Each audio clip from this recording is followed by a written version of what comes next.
이란의 레이더 등 방공부대에는 굉장히 고급 디코이를 사용했어요. 레이더 신호를 방출을 해가지고 이 활동적인 것처럼 시뮬레이션해서 하고 하니까 이제 드론이 다니면서 부수잖아요. 맞았나 보다 하고 이제 가는 거죠. 그 메커니즘을 썼다는 거예요. 이런 성공을 초기에 하고 기습을 하면서 이스라엘이 좀 방심했을 수도 있죠. 자기네들 알아요. 죽을 목숨이라는 거. 전쟁 상태라고 늘 생각할 정도로 중동에 대해서 확실하게 하고 있죠. 핵은 핑계밖에 안 된다는 거. 핵 폭탄 만드는 마지막 단계에 있다. 84년이 41년 전 이야기잖아요.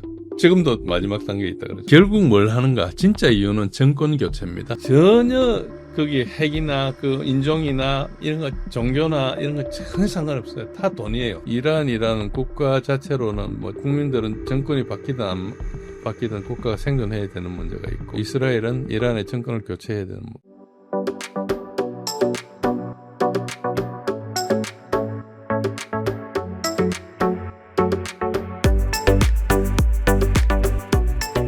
안녕하세요. 진재일 교수님 자기소개 간단하게 부탁드립니다. 예, 반갑습니다. 진재일의 군사력 이야기를 운영하고 있는 그 블로그를 운영하고 있는 진재일입니다. 오랜만에 뵙게 됐어요. 반갑습니다. 이번 이스라엘-이란 충돌에서 이란이 F-35 스텔스 전투기 2대를 격추하고 조종사 1명을 생포했다고 발표한 일이 있었습니다. 만약 이게 사실이라면 지금까지 단 한 번도 격추된 적 없던 5세대 스텔스 전투기의 최초 손실 사건이 될 텐데요. 처음엔 가짜 뉴스겠거니 했지만 이란이 생포된 여성 조종사의 이름까지 공개하면서 논란이 더 커졌었죠. 이 사건 교수님께서는 어떻게 보세요? F-35의 스텔스 문제는 꽤 오래된 논란입니다. 그게 이제 러시아가 방공이 좀 강하다 보니까 러시아의 항공기도 그렇고 전자전이 좀 뛰어나거든요. 방공 셈도 그렇고 센스 퓨전 기술이 좀 뛰어나다 보니까 러시아가 잡는 걸로 옛날부터 나왔어요. 그러던 중에 이거 보시면 C4ISRNet이라는 그 웹사이트인데 여기 보면은 2019년도에 이런 기사가 나왔어요. 이게 스텔스가 맞냐 틀리냐 그러면서 독일의 레이더 회사가 자기가 2018년도 F-35를 트랙했다 그런 이야기를 주장을 했습니다. 그런데 이게 내용을 자세히 들어보면은 F-35 2대를 180km 동안 추적을 했다고 주장을 해요. 근데 그 레이더가 물론 그때 당시에 좀 최신이긴 하지만 수동 레이더 시스템이고 좀 상당히 민감하고 뭐 그랬다 해서 그런 이야기를 했었어요. 그러니까 이건 뭐 언론에 나오고 또 동호회 같은 데 가면 서로 막 그걸 가지고 이제 갑론을박을 하고 특히 이제 러시아 비행기하고 비교하기도 하고 그런데 대체로는 뭐 F-22가 제일 위에고 F-35나 뭐 수-57이나 이런 것들이 그 비슷하거나 좀 떨어진다 이런 주장이 많은데 문제는 뭔가 F-35는 단발 엔진이고 스텔스를 하기 위해서 무장을 전부 다 인터널 베이로 하기 때문에 사실 이렇게 한번 떠가지고 출격하는데 제한이 되고 가지고 있는 그 공대공 레이더, 장거리 공대공 레이더가 AIM-120인데 러시아가 가지고 있는 R-37보다 훨씬 짧거든요. 비과시권 BBR이라는 그 교전에서 불리하다는 이런 주장도 되게 많았어요. 그런데 한 번도 실전에서 붙어보지 않았으니까 증명이 안 되는 거죠. 그런 것들이 있었는데 뭐 결국 그러니까 여러 가지를 희생하고 했는데 이게 스텔스가 안 되면 좀 낭패잖아요. 그러니까 이제 어떤 사람들은 그게 그럴 거라는 주장이 있고 여러 가지 주장이 있지만 붙어본 건 없었죠. 그런 게 있었는데 이번에 이란이 F-35I는 이제 이스라엘 스펙으로 맞췄습니다. 다른 것보다 우리나라에 가지고 있는 F-35보다 전자전이 좀 더 강하다고 그렇게 알려져 있어요. 그런데 이제 F-35를 떨어뜨렸다 그랬는데 거의 매일 한 대씩 떨어뜨렸거든요. 그러니까 13일부터 지금 주장했는데 우리 날짜로는 19일이지만 현지 날짜로 18일까지 또 떨어졌어요. 지금 5대가 떨어진 걸로 나오거든요. 거기 그것도 블로그에 올리고 그랬는데 구독자 중에 한 분이 이거 딥페이크다 뭐 이런 이야기도 있고 조종사도 가짜다 이를 확인해보니까 좀 가짜도 있고 시간 협소 확인 못해진 것도 있고 뭐 그런 상태입니다. 그래서 이제 일단은 선전의 가능성이 있죠. 선전은 굉장히 중요하고 지금 만약에 우리가 알고 있는 대로 보도된 대로 이란의 방공망이 완전히 뚫려가지고 이스라엘 비행기가 멋대로 날아다니는 상황 같으면 굉장히 공포를 일으킬 거 아닙니까? 그런 선전을 할 개연성은 굉장히 높죠. 예를 들어서 이란 편이다 이런 분들은 이걸 지지로 받아들이겠지만은 좀 객관적으로 보는 분들이나 이스라엘 편인 사람들은 이게 선전일 거라고 믿기 쉬운 그런 과정으로 이해하시면 됩니다. 그래서 일단 보기 전까지는 아직은 알 수가 없고요. 대신 이란 언론에서 한 3일전가 지나서 이 전술을 이야기해 줬어요. 어떻게 잡았나 이런 이야기했어요. 그래서 그 내용을 보면 제가 내용을 요약해 놨는데 첫날 이란의 방공망이 심각한 피해를 입었다고 이스라엘에서는 다 믿었다는 겁니다. 그래서 둘째 날부터 이란 공격에 쉽게 진입을 했는데, 근데 사실은 이란의 레이더 등 방공부대에 있는 레이더들은 디코이를 사용했는데, 요격 미사일까지 다 이제 디코이를 사용했는데, 그게 보통 그냥 나무로 만든 이런 게 아니고 미화로 10,000불짜리 굉장히 고급 디코이를 사용했어요. 그걸 뭘 하는 거니까 실제로 레이더 신호를 방출을 해가지고 이 활동적인 것처럼 이렇게 시뮬레이션해서 하고 하니까 이제 위에서 보면은 드론이 다니면서 부수잖아요. 그 드론이 보고 그게 이제 진짜라고 이렇게 하는데, 자살 드론은 마지막 충돌할 때까지만 가고 그 다음에는 몰라요. 그러니까 항공기에서 그 폭탄을 떨어뜨리거나 미사일을 통해서 하면은 항공기에서 BDA라 그래가지고 피해 이유를 다 촬영을 하는데, 드론으로 해버리면 맞았나 보다 하고 이제 가는 거죠. 그 메커니즘을 썼다는 거예요. 이스라엘 드론들이 이란 방망을 완전히 무력화했구나. 내가 가서 충돌해가 터진 것만 해도 뭐 굉장히 많으니까. 그래가지고 제공권을 완전히 확보했다고 오판을 하고 들어왔다는 거예요. 근데 들어왔는데 그때는 이제 디코이가 아닌 진짜 레이더를 가지고 이렇게 활성화시키고 썼는데, 이란 영공 깊숙이 들어온 그런 경우는 기습으로 여러 개의 스텔스기를 격추했다, 이런 주장입니다. 아직까지 이것도 이란의 언론이기 때문에 믿을 수는 없습니다. 만약에 이게 사실이라면 이스라엘이 이제 이란에 대해서 공중 우세를 확보하고 있다는, 그게 거의 신화거든요. 그러니까 그 이스라엘 근처에서는, 심지어 터키에서도 비행기가 뜨면은 그 조종사가 누군지 이스라엘에서 알아요. 매일 패턴을 분석하니까, 그 근처에 있으면서 뭐 시리아든 이집트든 뭐 어디서 뜨든 길러가지고. 그래서 제가 터키 조종사를 만난 적이 있었는데, 뜨면은 자기가 뜬데 안 돼요. 그러니까 그 정도로 정보나 이런 것들을 열심히 모으고 하기 때문에 그런 게 이제 바탕이 돼가지고 공중 우세를 하고 있고, 그 근처에서는 이스라엘기가 뜨면, 공군기가 뜨면 확실히 우세하다는 것은 대부분 받아들인다고 그럽니다. 그런데 이제 F-35가 약간 깨지면 좀 심각하죠. 제일 좋은 게 깨지니까.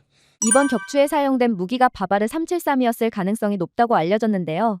이 무기는 러시아 S-300을 참고해 이란이 독자 개발했다고 알려져 있습니다. 카피 무기로 취급받던 바바르 373이 스텔스 전투기를 격추한 셈이라면 기존 무기 체계에 대한 평가도 완전히 달라져야 하는 걸까요? 당연히 그렇겠죠. 이게 사실이라면. 그러니까 이제 이란의 바바르 373이라는 것은 아까 말씀하신 대로 S-300을 이란이 모방했는데, 이게 좀 불법 카피가 된 모양이에요. 러시아와 이란이 분쟁이 있어요. 분쟁이 있었던 게 기록이 다 있습니다. 근데 나중에 어떻게 해결됐겠죠. 현재는 바바르 373에 블락2까지 가지고 있어요. 업그레이드된 버전을 가지고 있죠. 바바르 373인지 바바르 373-2인지는 모르지만은 어쨌든 이걸로 한 것 같고, 정확한 성능은 추정 좀 불가합니다. 이란에 대한 그 무기는 이 이스라엘과 이란 전쟁이 터질 거라는 건 그 전부터 알았기 때문에 상당히 많은 잡지들이나 보고 이제 그 이란의 전력을 계속 수집해 왔거든요. 그런데 거의 정보가 없습니다. 안 나옵니다. 그래서 아마 그게 동굴에 집어넣고 지하화되고 해서 많이 숨겨놔서 그런 건 아닌가, 이런 생각을 하는데, 어쨌든 성능이 좀 추정 불가능하고, 여러 가지 봤을 때 우리 천궁2가 이제 S-350을 기반으로 했잖아요. 그 S-350에다가 또 그 위에 기반에 발전한 거니까 아마 그것보다는 좀 낮은 등급일 거다. 우리가 그냥 잘 모르면서 대략 할 때는 그렇게 추정할 수 있고요. 제가 뭐 인터넷에 있는 그림을 옆에 해놨는데 뭐 비슷하게 생겼어요. 천궁이나 S-300이나 패트리어트 같으면 경사형이잖아요. 이건 수직형으로 이렇게 돼 있거든요. 그래서 비슷한 디자인으로 보고, 아까 말씀하신 대로 만약에 격추가 입증된다면은 F-35의 성능이나 이거 상당히 좀 평가 절하가 될 거고, 방공무기, 특히 러시아계 방공무기들의 능력이 상당히 평가 절상이 될 가능성이 되게 높습니다. 그건 상당히 실제라면 달라져야 되는 거 분명합니다. 더 넓게 보면 F-35를 공동 운영하는 나토와 미국 동맹국 전체에 신뢰에 영향을 줄 수 있는 사건 같기도 한데요. 이란이 F-35의 약점을 노린 것인지 아니면 미국이 예상하지 못한 취약점이 드러난 것인지, 이 부분 어떻게 보시나요? 취약점을 노리거나 이렇게 하지 않아도 일정 부분 노출될 수 있는 상황입니다. 스텔스기는 스텔스기거든요. 하다가 도료가 좀 벗겨진다거나 어쩌다가 운이 나빠가지고 각도가 이렇게 가지고 RCS가 좀 많이 노출되거나 하더라도 기본적으로 노출이 적게 되는 거거든요. 노출이 적게 되는 것을 어쩌다가 잡았다는 그런 뜻으로 봐야 되는 거지, 뭐 스텔스기라고 하는데 아닌 것처럼 보인다, 이런 건 있을 수가 없고요. 저는 뭐 기술을 투자한 건 당연히 있고, 그런 그러나 이제 예상보다 좀 크게 보인다든지 뭐 레이더 성능에 따라서 조금 더 주파수가 긴 것들이 주파수라는데 파장이 긴 것들이 잘 잡아낸다는 그런 이야기들이 있었거든요. 그리고 그것뿐만 아니고 지상 레이더는 혹은 조기경보 레이더하고 또 F-35보다 훨씬 높은 공격에서 이렇게 밑으로 볼 때 생기는 데이터하고 같이 퓨전을 하면 잘 잡힌다 이런 이야기도 있었어요. 개념적인 이야기죠. 우리가 그 기술이 없으니까 모르는 거고요. 어쨌든 그런 주장이 있었고 공동 개발국이었던 터키한테 F-35를 미국에서 안 팔아요. 트럼프 1기 때 있었던 이야기인데 직접 대통령이 이야기를 해요. 400을 왜 사느냐? S-400을 사면은 F-35에 있는 여러 가지 정보들이 그걸로 넘어간다. F-35가 취약해진다 이런 주장을 했어요. 그게 언뜻 보면 맞는 말 같지만은 뭐 터키가 그걸 가지고 뭐 바로 어디 러시아에 넘겨줄지도 말모하고 그렇긴 그래서 어쨌든 결국 어떻게 됐는가 하니까 터키는 S-400을 구매하고 F-35를 안 했어요. 어떻게 돼 있는가 하니까 F-35 공동개발국이라서 생산을 터키에서 하는 거예요. 라이센스를 받아가 해가지고 팔기로 돼 있는데 그 사업까지 다 포기한 겁니다. 그러니까 그게 조금 더 들어가면은 인도나 터키 마찬가지였는데 이제 사드를 살려 그랬어요. 미국에 사드를 안 팔겠다 그랬어요. 이 두 나라가 엄청 친한 나라가 아니고 맨날 이렇게 간첩질하고 왔다 갔다 하니까 배신 때리기 쉬운 나라고 하니까 이제 안 판다고 했는데 S-400을 사겠다고 했어요. 인도도 사고 터키도 이제 산다고 이렇게 했는데 인도의 경우는 나중에 보니까 인도는 미국이 끌어안아야 되겠다. S-400 사는 것보다 사드 파는 게 낫겠다 해가지고 사드 팔려고 했어요. 인도가 안 한다. 거절해서. 그러니까 S-400 가서 교육받고 이렇게 해보니까 S-400이 사드보다 훨씬 좋다는 거죠. 그래가지고 그때 많은 사람들이 S-400이 사드보다 훨씬 좋다고 이미 눈치로 이제 결론을 내렸죠. 터키도 그런 거가 거의 같습니다. 그러니까 F-35를 안 하고 S-400을 산다는 디시전을 했다는 거죠. 그래서 내부적으로 충분히 정보가 있었다는 거죠. 이 방공의 문제가 그동안에 뭐 냉전시대에 서로 베트남전 이런 거 빼놓고 안 했으니까 방공에 대해서 이제 정확히 소위 말해서 내공을 서로 몰랐었는데 방공은 확실히 러시아가 우수하거나 그래서 사드는 S-300과 S-400 중간일 것이다. 그런데 지금도 비교하는 데는 대부분 아직 완전히 전력화 안 된 일부만 배치된 S-500하고 사드를 같이 넣고 이래요. 같이 넣고 이렇게 하는데 여러 가지 정황으로는 그건 아닌 것 같다고 많은 사람은 그렇게 하고 있죠. 근데 그것도 다 눈치예요. 정확히 알 수는 없죠. 그래서 그리고 이제 트럼프 1기 때 굉장히 그것에 대해서 대통령이 직접 이야기할 정도로 민감한 이야기잖아요. 그게 무슨 그거라고 그런 이야기까지 하나 싶었는데 그래서 사람들이 너무 민감하게 했기 때문에 이게 확실히 색이 잡힌 것 같아 이런 생각을 하고 있었죠. 그런데 확인이 안 되니까 아마 떨어졌으면은 지금 우리나라를 포함해서 일본 뭐 여러 나라들이 F-35를 샀잖아요. 조금 불안해지겠죠. 그렇습니다. 미국이 이번 사건을 부정하는 이유가 단순히 사실 여부를 떠나 전 세계 방산 시장에서 F-35의 신뢰도를 지키기 위한 전략적 판단이라는 의견도 있던데요. 이미 미국이 이 사건에 대해 추가적인 확인을 거부하고 있는 점을 봐도 어쩌면 미국과 이스라엘이 함께 진실을 숨기기로 한 게 아니냐는 얘기까지 나오고 있습니다. 만약 그렇다면 전쟁에서 실제 기술력보다 더 중요한 건 사실을 어떻게 숨기고 관리하느냐라는 생각도 드는데 실제로는 어떨까요? 추락한 기체에 대해서 확인 안 해주는 것은 늘 있는 일입니다. 예를 들어 그거 아니라도 뭐 조그만 거라도 뭐 예를 전쟁터가 아니고 적군이 아니고 우리가 미군 비행기를 샀는데 미국 비행기를 샀는데 우리가 사고가 났잖아요. 가끔 사고가 나잖아요. 그럼 미국 제조사에서 조사하러 옵니다. 조사하러 오고 같이 조사할 때까지도 우리한테 정보를 뭐 손도 대지 말라는 식으로 이야기를 해요. 이게 같이 산다고 해서 기술을 주는 게 아니고요. 고치고 할 때도 어떤 거 이상은 못하게 어떤 어셈블리 이상은 뜯지도 못하게 해요. 그거 가지고 이제 리버스 엔진을 금방 하니까. 그래서 뭐 간단한 볼트 나트 같은 걸 쪼을 수 있지만은 어느 정도 가면 이제 못하게 하거든요. 그 백오더라 그래서 수리해달라고 하면 한참 기다려야 됩니다. 그러니까 이제 그렇게 불편하지만도 이제 무기체계 시장은 하는 사람이 우세한 경우가 되게 많아요. 그러니까 셀러즈 마켓일 경우가 되게 많죠. 예상 범위 내에서 발생한 문제라면은 그냥 넘어갈 수 있는 거예요. 뭐 확률적으로 스텔스라도 잡힐 수 있으니까 출격 횟수 대비 얼마나 했느냐. 그런데 지금 이스라엘이 가장 최근에 밀리터리 밸런스 2025년 거 그러니까 작년 올 초에 나온 거를 보니까 이스라엘이 39대를 가지고 있더라고요. 근데 지금대로라면은 벌써 5대 떨어졌잖아요. 며칠 만에. 전쟁 좀 더 하고 나면 절반 정도 떨어질 거 아닙니까? 그러니까 이게 약간 과하기도 하기도 해요. 뭐 어떤 상황인지 모르지만. 그런데 예상 범위 내에서 예를 들어서 뭐 500회 출격을 했는데 한번 떨어졌다. 이러면 이제 별 문제가 아니죠.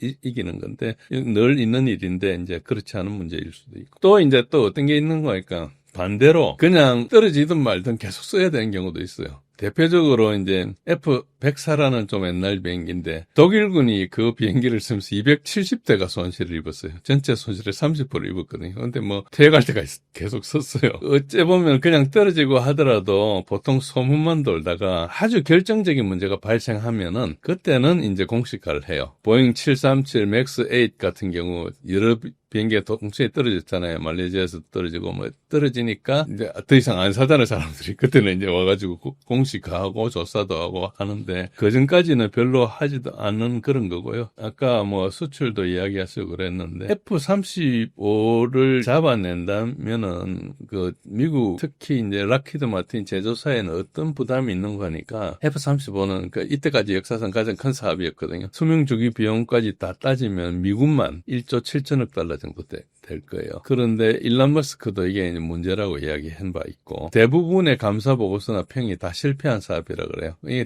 잘못 만들었다기보다 사업을 해오면서 상황이 너무 많이 바뀌는데 의사결정은 왔다 갔다 하다가 이제 그렇게 된 거죠. 처음에 이거는 돈 아끼려고 만든 거예요. 냉전이 끝나고 그러니까 해군, 지상군, 해병대 따로 만들 게 아니고 하나의 모델로 하면 아낄 거라고 생각했는데 그 사업을 막상 시작하고 나면서 이제 그다음부터는 뭐 좀 상황이 많이 달라졌죠. 그래가지고 오히려 더 비싸지는 바람에 이제 대안이었고 그래서 우리도 KF-21을 하잖아요. 대안이 있다는 게 되게 좋은 겁니다. 그러니까 물론 그게 F-35하고 하이로급은 다르지만은 우리가 뭐 F-4나 이런 거 다 대체하려고 한 거지만은 그래도 우리가 대안이 있고 뭐 100% 우리 기술로 한 건 아니고 뭐 엔진도 사오고 뭐 여러 가지 사오긴 했지만 우리가 무장도 할 수 있고 여러 가지를 할 수 있잖아요. 그 융성성이 되게 늘어나요. 돈이 좀 들고 고생을 해서 그렇지. 그런 측면에서 대안이 있는데 보통 대안이 없는 나라에서는 이제 F-35를 살 수밖에 없죠. F-35가 뭐가 악명이 높은가 하니까 유지보수의 악명이 되게 높아요. 가동성이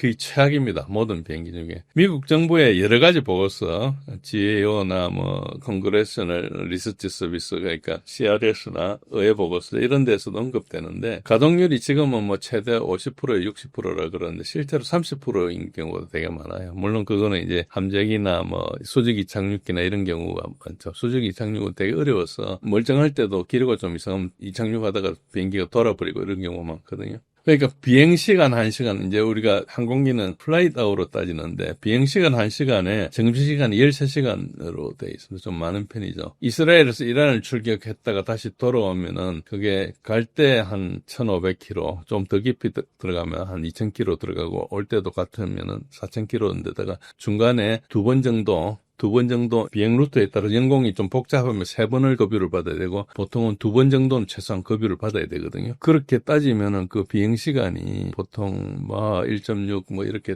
따지도 그렇고 비행시간을 따져보면 거의 3시간은 그냥 넘거든요. 그럼 뭐 엔진 켜고 바로 가는 것도 있고 켜가지고 활주로 해서 여러 가지 택시부터 시작해 복잡한 절차를 거쳐가고 돌아오잖아요. 그럼 그걸 다 비행시간을 쳐요. 그러면은 뭐 서너 시간 그냥 되어버리는데 그러면 한 번 출격하고 난 다음에 39시간 40몇 시간 있다가 출격하는 그런 거잖아요. 그럼에도 불구하고 스텔스라서 안전하면은 그 가치가 있는 거죠. 근데 이게 무너져버리면 이제 문제가 되는 거죠. 그래서 이제 이거는 굉장히 큰 문제죠, 사실은. 그런데 그게 뭐 그냥 체계적인 문제라기보다 뭐 우연히 그렇게 될 수도 있고, 이란이 아주 머리를 잘 써가지고 비상하게 이렇게 꼬셨을 수도 있고, 뭐 그럴 수도 있는데, 어쨌든 그런 측면으로 보셔야 됩니다. 또 이란이 최근 반격에 나서는 일이 생기면서 이스라엘이 자랑하던 아이언돔 방어 체계가 제대로 작동하지 못했다는 이야기도 나오고 있습니다. 하이파 정유시설, 텔아비브 인근 피해까지 나온 상황인데요. 미국과 이스라엘이 자랑하던 기술 우위, 이번 전쟁에서 실제로 어느 정도 무너졌다고 볼 수 있을까요? 전반적으로 이야기할 수는 없고요. 제가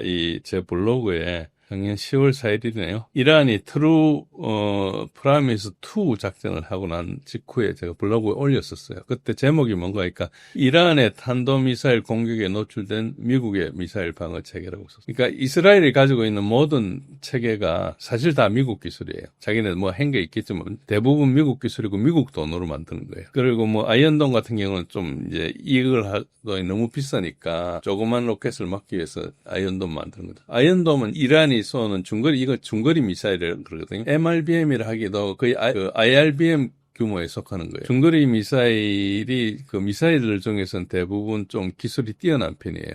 그런데 이것에 이제 노출될 수밖에 없다. 그거를 제가 여기 글을 썼습니다. 그때 당시에 이제 이거 뭐 나중에 구독자분들이나 시청자분들이 한번 들어가서 보시면 돼요. 간단하게 말씀드리면은 그때 제가 뭐라고 말씀드리는 거니까 여러 가지로 방어가 잘 안 된다. 요격 미사일은 숫자가 너무 적고 비싸고 쏘는 미사일을 값도 사고 이렇게 하니까 이게 장기적으로 안 된다. 그러고 세츄레이션 어택이라 그래요. 방공망에 있는 미사일들을 다 방어하게 하는 거예요. 그래서 뭐 드론을 처음에 날리면 드론 대응한다고 날아가야 되겠죠. 뭐 그런 식으로 돼 있는 거죠. 방어 체계는 방어율이 95%인 90% 이 이야기를 해도 공격해오는 미사일을 내가 요격 미사일 한 방 쏘고 한다는 개념이 아니에요. 살보 개념이에요. 두 발이나 어떤 경우는 네 발을 쏘아요. 그렇게 맞추거든요. 그러니까 이게 이 소모량이 엄청나죠. 그러니까 이제 이게 사실 감당이 안 되는 문제인데 저기 이제 싸구려 미사일을 막 날려버리면은 이제 나중에 빠진다는 거죠. 그래서 그때 제가 말씀드린 그때 그 글의 내용이 뭔가 하니까 나중에 이란이 가지고 있는 극초음속 미사일이 나올 때 감당이 안 될 거라 그런 이야기를 했어요. 여기 보시면은 맨 마지막에 이렇게 하는 거 이번 공격에서 미국이 이란이 개발한 파타1, 파타2 이런 것에 대해서 대응의 엄두조차 못 냈을 것이다. 그때 몇 발 쏜지 기록이 없어요. 마지막 쐈을 때는 네바팀 공군기지에 대한 위성사진, 맥사가 글로버가 그 위성사진만 나왔고 나머지 그때 5군데에서 위성사진 하나도 안 냈어요. 그 말은 뭔가 그 위성사진 판매하는 데서 내지 마라 한 거거든요. 미국이 개입했겠죠, 어딘가. 사진이 네바틴 기지밖에 없어요. 그날 5군데 쏘았는데, 그리고 100발이 넘어 쏘았는데, 이게 뭔가 되게 있는 모이다. 그렇게 이제 짐작을 했죠. 보통 뭐 그런 거 짐작할 수밖에 없지 않습니까? 미사일 방어 체계에서 지금 미국이 심각하게 기술적인 열세이다는 것을 이때 노출했다고 생각해요. 근데 이번에 날라온 것 중에 극초음속으로 보인 게 몇 개 있었죠. 전혀 못 막았잖아요. 그때부터 애정됐던 그죠. 그때 극초음속 미사일 쏘았는지 안 쏘았는지 모르는데 그때는 별로 안 보였던 것 같아요. 저는 그거를 그래서 군비 경쟁에서 패배한 거라고 생각하는 거예요. 미사일 방어 체계를 너무 허술하게 만들고 너무 기술이 없는 상태에 만들어가지고 이런 문제가 발생했다. 그렇게 그때는 말씀드렸습니다. 미국과 이스라엘 자랑하던 기술 우위가 뭐 자랑은 했지만은 전문가들은 그게 미사일 방어 체계는 미국이 확실히 러시아보다 열등하다는 것을 여러 가지 방정자를 볼 수 있기 때문에 그리고 아이언돔은 자꾸 이야기를 하지만 그건 아이언돔이란 말이 좀 인상적이라서 그런데 그거는 뭐 거의 소용없는 무기 체계예요.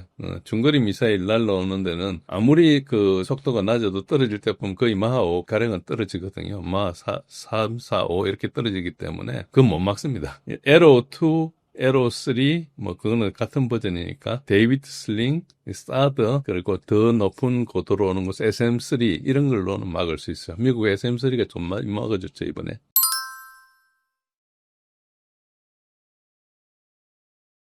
얼마 전까지만 해도 다들 이란이 무슨 첨단 전략이 있겠냐는 반응이 대부분이었는데요. 이번 F-35 격추와 후속 공격들을 보면 전쟁은 미사일로 하는 게 아니라 머리로 이긴다는 걸 보여준 것 같기도 한데 이번 이란의 반격을 어떻게 보시는지 궁금합니다. 예, 저나 여러분들 다 마찬가지로 전쟁이 일어나면은 그때부터 이제 관심을 가지고 보잖아요. 그런데 이제 실제로는 이란은 이걸 올 걸 알고 준비한 겁니다. 그럼에도 불구하고 기습에 당했죠. 그래가지고 여러 가지 상당히 많은 손실을 입고 시작했기는 이란도 이게 올 걸 알고 있고 이게 또 이미 다 공표돼 있었어요. 이런 게 있다는 것을.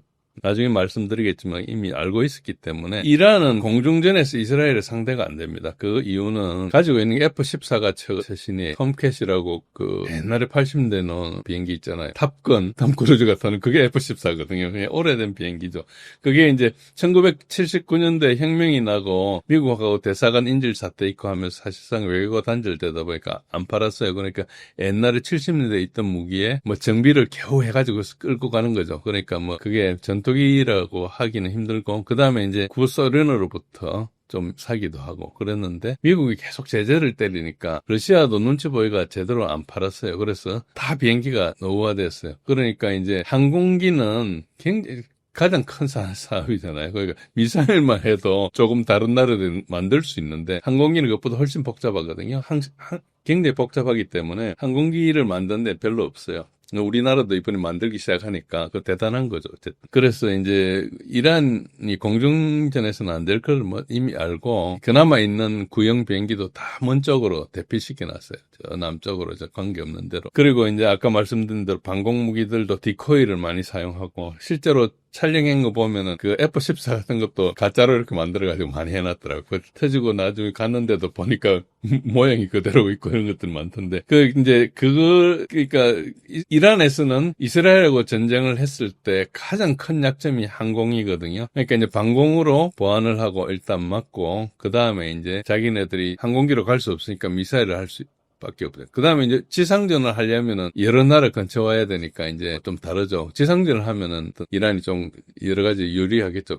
이렇게 할 수도 있고. 그런데 지상전은 잘 안 되고 대부분 해군, 공군, 미사일로 하니까 이제 이스라엘이 모든 게 압도하거든요. 위성도 미국 걸 지원받고 그 모든 걸 지원받으니까 이제 안 된다고 본 거죠. 그 대신에 이제 이런 두 가지 축, 미사일 방공 그리고 미사일 공격, 이걸로 이제 최적화한 거죠. 그래서 상당히 뭐 준비한 걸로 같고, 그래서 이제 미국이 좀 전혀 방어할 수 없는 그런 성격의 무기, 이제 극초음속 미사일 같은 것도 당했고, 만약에 이제 지금도 어디에도 자료가 없기 때문에 알 수가 없는데, 극초음속 대한미사일을 가지고 미국이 와가 전쟁을 선포했을 때, 항공모함 같은 거 한 방에 날아갈 수 있거든요. 그렇게 되면 큰 위험이 있습니다. 뭐 미국에서 정보를 파괴가 그런 게 없다고 하니까 들어왔겠죠. 지금 항모 세 척이 왔죠. 니미츠까지 세 척이 가고, 구축함도 여러 척이 지중해에서 그리고 홍해에서 이제 미사일 방어하고 뭐 이렇게 참여하고 있는데, 항공모함 세척이면은 세척이 동원된다는 것은 굉장히 많이 동원되는 겁니다.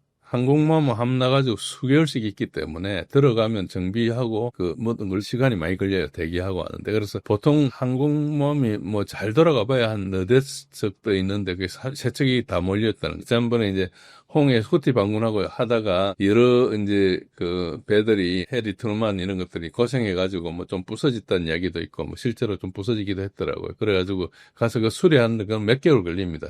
그러니까 이렇게 저렇게 다 따져보면 몽땅 와 있는 거죠. 어째 보면은. 근데 거기에다가 대한미사일, 극초음속 대한미사일 3방 맞으면 그거 다 날아가거든요. 미국이라는 가지고 있는 신화가, 뭐 이게 제가 극단적인 시나리오지만은 이제 상당히 낭패가 되죠. 뭐 그러니까 극초음속 대한미사일은 안 가지고 있을 거라고 생각했죠. 근데 그걸 잘 모릅니다. 그리고 두 번째는 이제 미사일을 계속 쏘았는데 현재까지 쏘은 것을 보니까 이란이 가지고 있는 미사일이 300발에서 1300발 남았을 거다. 중거리 미사일 IRBM이죠. 그런 추정이 있거든요. 만약에 그것보다 훨씬 많으면은 이스라엘이 낭패나죠. 지금 한 30-40% 썼을 거라고 주장하는데 최소, 그러니까 최대는 뭐 70% 정도 쓴 거고, 근데 그게 아니고 10% 정도밖에 안 썼을 수가 있거든요. 근데 어느 인터뷰에서 좀 시간이 지났는데 이란이 가지고 있는 미사일이 몇만 발 된다는 이야기가 있어요. 물론 그 단거리 미사일이 있겠죠. 뭐 그런 주장이 있었어요. 그런 주장이 있는데요. 그것도 이제 확인이 안 되죠. 실제로는 이 지금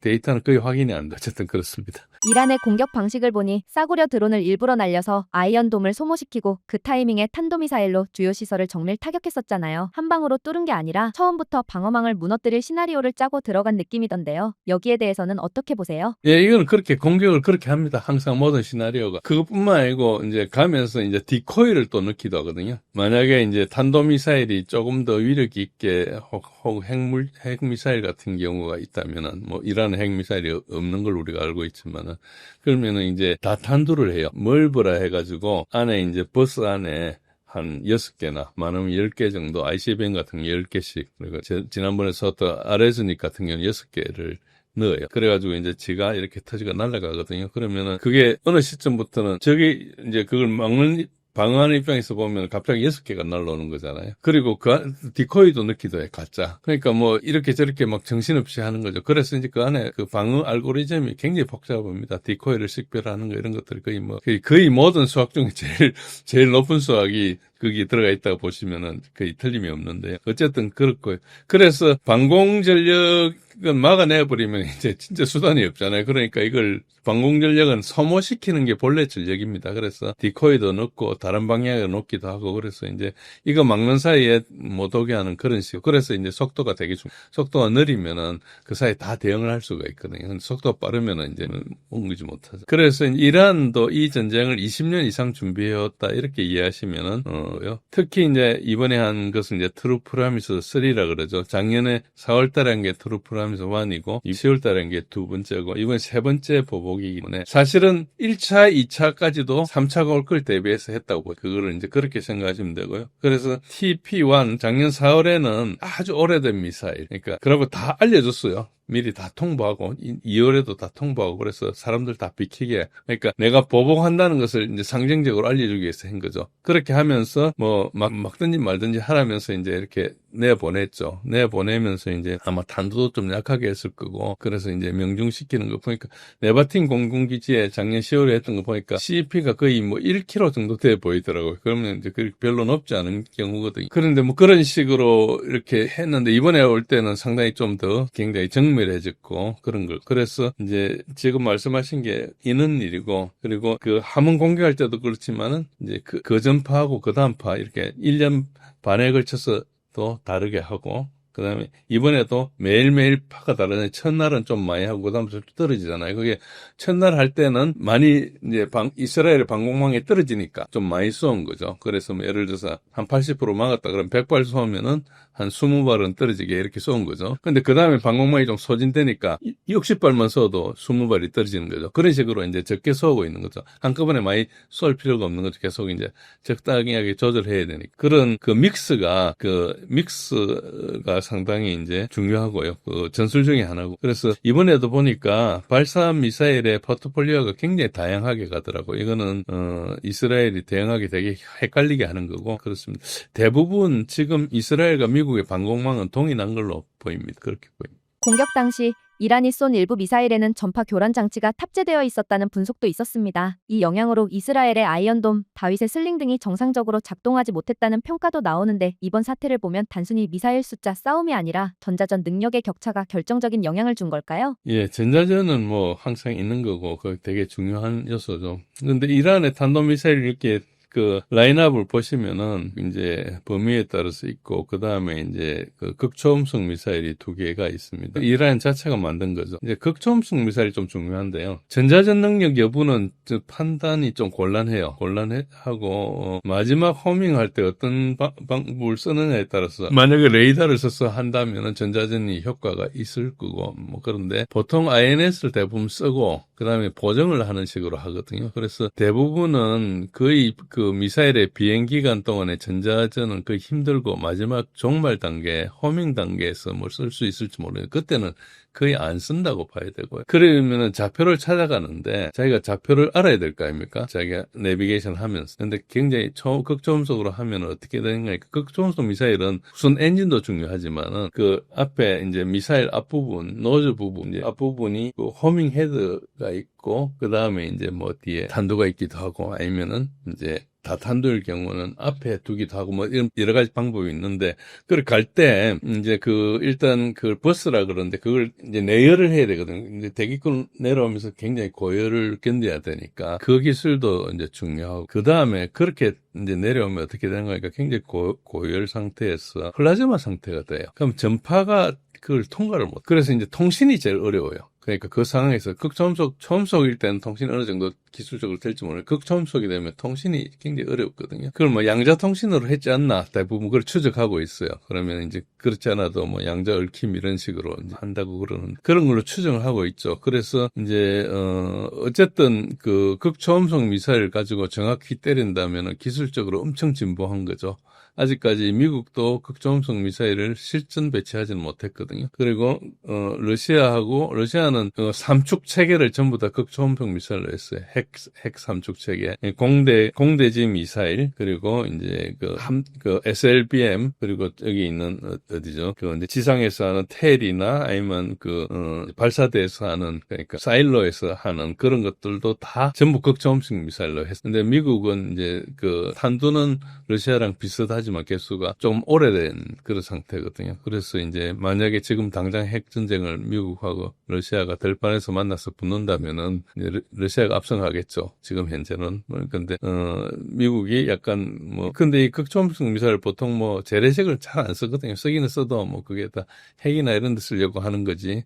근데 이번에 아레즈닉을 작년 11월 달 쓰는 거 보니까 그냥 탄도 없이 그냥 떨어뜨렸잖아요. 물리적으로도 엄청나게 큰 타격이 있겠더라고요. 그래서 그런 것들에 대해서는 그 부분에서는 좀 떨어집니다, 미국. 이스라엘과 미국이 수차례 공격을 퍼부었지만 이란은 10시간 만에 방공체계를 복구했다고 하던데요. 실제로 이란이 단순히 공격만 한 나라가 아니라 보건력까지 갖춘 전술 국가처럼 보인다는 의견들이 하나 둘씩 보이더라고요. 이 정도 수준이면 이란 군사 전략의 전반적인 패러다임이 바뀌었다고 봐야 하지 않을까요? 예, 제가 작년 11월 달로 기억하는데, 옹달 책방에 나와가지고 남이서 같이 이야기를 하면서, 이제, 미국의 군사력하고 러시아의 군사력을, 그때 러우전이 한차리면서, 미국의 군사력이 러시아 군사력보다 좀 못하다, 아니면은, 최소한 러시아 군사력하고 미국 군사력이 비슷하다. 그래서 미국이 월등하지 않다, 이런 말씀을 드렸고, 그때 뭐라고 말씀드린 건, 이란하고 이스라엘하고 비교하지만, 이란이 낫다. 이스라엘이 굉장히 고급 기술도 많고 하지 낫다. 왜 그런가 하니까 일단 덩치가 다른 나라다. 이런 말씀 드렸거든요. 일단 이란이 굉장히 광대한 면적이고요. 광대한 면적에 굉장히 표적이 분산되어 있지 않습니까? 그걸 때리려면 되게 어려워요. 그리고 특히 지형이 산악 지형이기 때문에 숨기기가 되게 쉽고요. 그리고 인구가 8,600만 명인 나라입니다. 이란의 GDP가 1인당 GDP가 2만 불 수준이에요. 그러니까 엄청 못 사는 나라는 아니죠. 우리나라가 한 3만 몇천 불이 그러니까 물가에 따라서 다르겠지 그럴 거예요. 교육 수준도 되게 높습니다. 그래서 처음에 이란의 방공망을 10시간 마비시 8시간 마비시켰다는 이야기가 있었는데요. 처음에 사이버 공격으로 마비를 시켰어요. 사이버 공격을 마비를 시켜서 그걸 복구하는데 최소한 일주일을 걸릴 거다. 그러면은 이제 마음껏 날아다니자. 그 사이에 끝내버리자는 게 이스라엘 생각이었는데 예상과 달리 8시간 만에 공격 벡터를 파악해가지고 복구한 걸로 알려져 있습니다. 그래서 상당한 능력을 갖춘 걸로 봐야죠. 그래서 또 이란은 오랫동안 경제 제재를 받았거든요. 그래서 자체로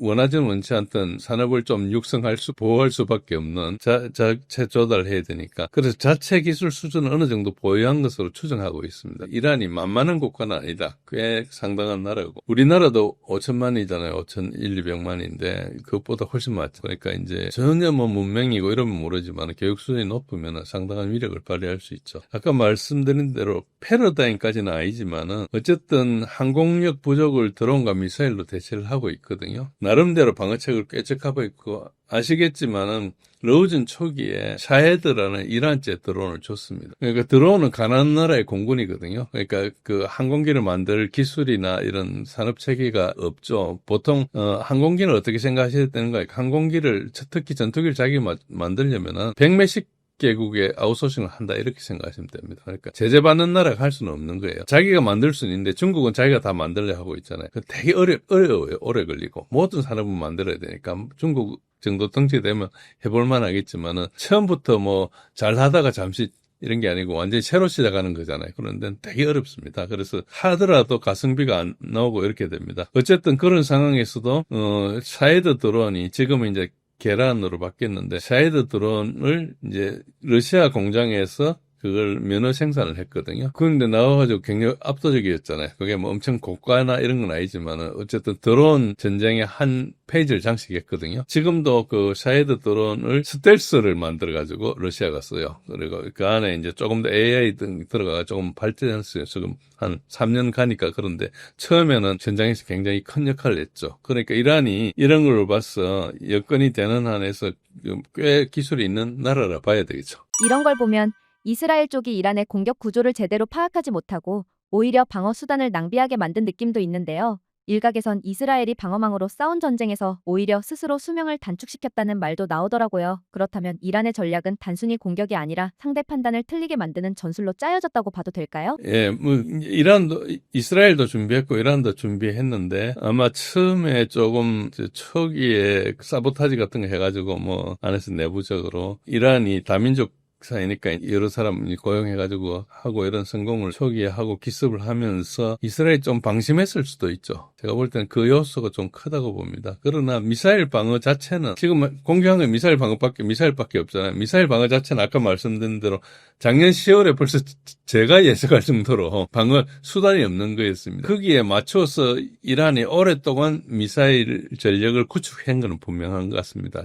그렇게 했으니까 저렇게 된 거죠. 그래서 뭐 그런 전력을 구축하고 장기적인 암몽을 가지고 쭉 이렇게 한 것 때문에 이제 그렇게 나타났지 뭐 그날 어떻게 전술을 써서 이렇게 된 거라고 뭐 그렇게도 했겠죠. 가능한 한 하면서 상대를 방어하지 못하게 하는 건 당연하지만은 뭐 이스라엘이 뭐 그런 날라오는데 안 쏠 수도 없고 쏘야 되잖아요. 그러니까 이거는 본질적으로 결정된 문제인데 그거를 미리 판단하지 못했다면은 이스라엘이 전쟁 기획 능력이 없는. 저는 이스라엘과 미국이 전쟁 기획 능력이 좀 없다고 생각합니다. 이 계획은 둘 다 같이 했을 거거든요. 그러니까 어찌 보면 약간 당황하는 모습도 보이고 그래서 뭐 트럼프 대통령이 엄청 큰 소리 치고 있는 것도 그것이 아닌가. 그러니까 보통 트럼프 대통령 같이 막 겁주고 하잖아요. 뭐 이런 것들 자기가 약할 때 하는 거거든요.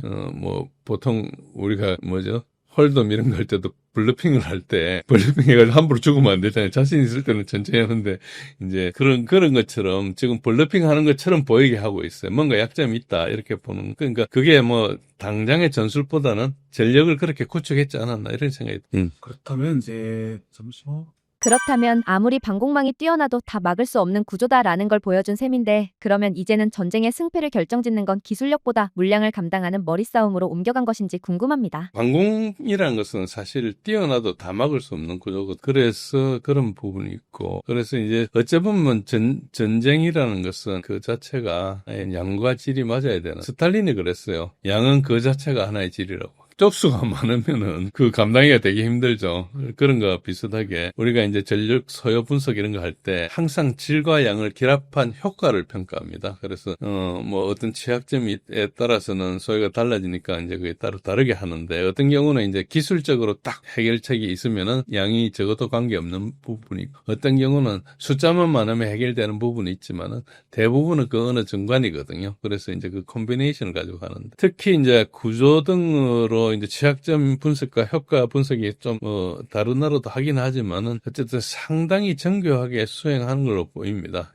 특히 미사일 공격을 할 때 미사일 공격이 그렇게 생각보다 쉽지 않은 게 그냥 미사일을 예를 들어서 명중시키지 못해도 문제지만 정확하게 명중했는데 거기에 표적이 없고 딴 데 있어도 안 그러니까 이제 그런 것들 되게 복잡하고 또 명중했는데 효과가 없어가지고 뭐 그냥 털어내고 말아버릴도 되는 정도라도 안 돼요. 그러니까 그런 걸 하는 것을 우리가 무기 체계 추천이라 그럽니다. 웨포니어링이라 해가지고 정확하게 표적의 취약점을 분석하고 내가 얼마나 효과가 있는지 그리고 그게 그래서 어떤 각도로 어떻게 맞췄고 어떤 소재일 때는 어떤 효과가 발생한다 이런 걸 다 계산을 해가지고 그걸 하거든요. 그래서 뭐 미국도 하고 우리도 하고 뭐 웬만한 나라는 할 거예요. 그런 거 이란도 그 정도는 한다는 걸 보여준 거죠. 그래서 이제 그렇고요. 어쨌든 엔지니어링 수준이 높다는 걸 이야기할 수 있어요. 그래서 아직 전쟁이 시작 단계라서 결과를 속단할 수는 없지만은 분명히 이스라엘이 우리가 봐도 놀랍게 기만도 하고 기습도 달성했는데 불구하고 이란의 미사일이 지금 방어를 못하고 있어요. 심지어는 촬영도 못하게 하잖아요. 이란을 좀 가볍게 본 거는 분명한 것 같습니다. 이번 전쟁이 보여준 이란의 전술력이 단지 우연이 아니라고들 하더라고요. 이란은 이미 이스라엘 주요 시설에 정밀한 3D 지도까지 확보하고 있었고 거기에 맞춰 정확히 미사일을 날렸다고 밝혔습니다. 결국 이스라엘 본토가 이란 손바닥 위에 놓인 셈인데요. 이스라엘 입장에선 단지 전술적으로 패배한 게 아니라 안보 전략 자체가 뚫렸다고 봐야 하는 상황 아닌가요? 아마 이스라엘에서는 그렇게 생각할 겁니다. 아마 자기네들이 나라가 생긴 이래로 최대로 피해를 입었거든요. 그래서 이때까지 붙은 나라하고 이란은 체급이 다르고요. 이란 자체는 벌써 몇천 년 된지도 모르는 나라잖아요. 그리고 대부분 외세에서 잘 저항을 했어요. 그래서 이스라엘은 단기전은 잘했어요. 4차 중동전쟁은 다 단기전 하거든요. 가장 오래 한 게 지금 가자지구 작전이. 근데 저렇게 오래 하면서도 우리가 봐도 완전히 부스러기로 만들어 놨는데도 아직 건재하잖아요. 그러니까 이제 그런 전쟁에 특히 소모전적인 작전을 못하는 것이고, 그런 측면에서 이제 봐야 되고, 특히 이제 이번에는 이제 미사일 공격을 하면은 이스라엘의 반공 전력으로 그걸 막아야 되는 그런 상태인데, 일단 아까 말씀드린 대로 3D로 이렇게 돼 있는 3D 그건 안 가졌지만 어쨌든 여기 제가 컷은 이렇게 좀 가졌습니다. 이거 보면은 이거 말고 다른 사진에도 정확하게 어디에 뭐가 있는지 몇 층에 있는 기록을, 그러면은 그 구조까지도 파악했다는 거거든요. 그러니까 서로 이런 것들은 다 파악하는 거죠. 누군가 예를 들어서 들어가 설계도를 받거나 아니면 청소하는 사람을 들어가가지고 누구 알려줬겠죠. 그걸 이제 그동안 20년 동안 계속 모아가 업데이트 했다는 것이거든요. 그래서 이거는 그냥 그런 노력의 산물로 봐야 되고요.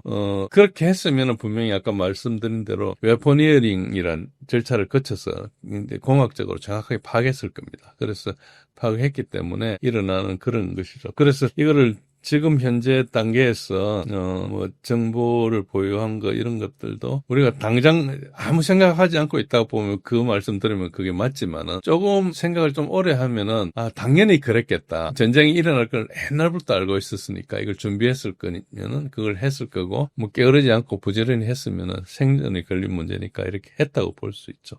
그렇게 봐야 됩니다.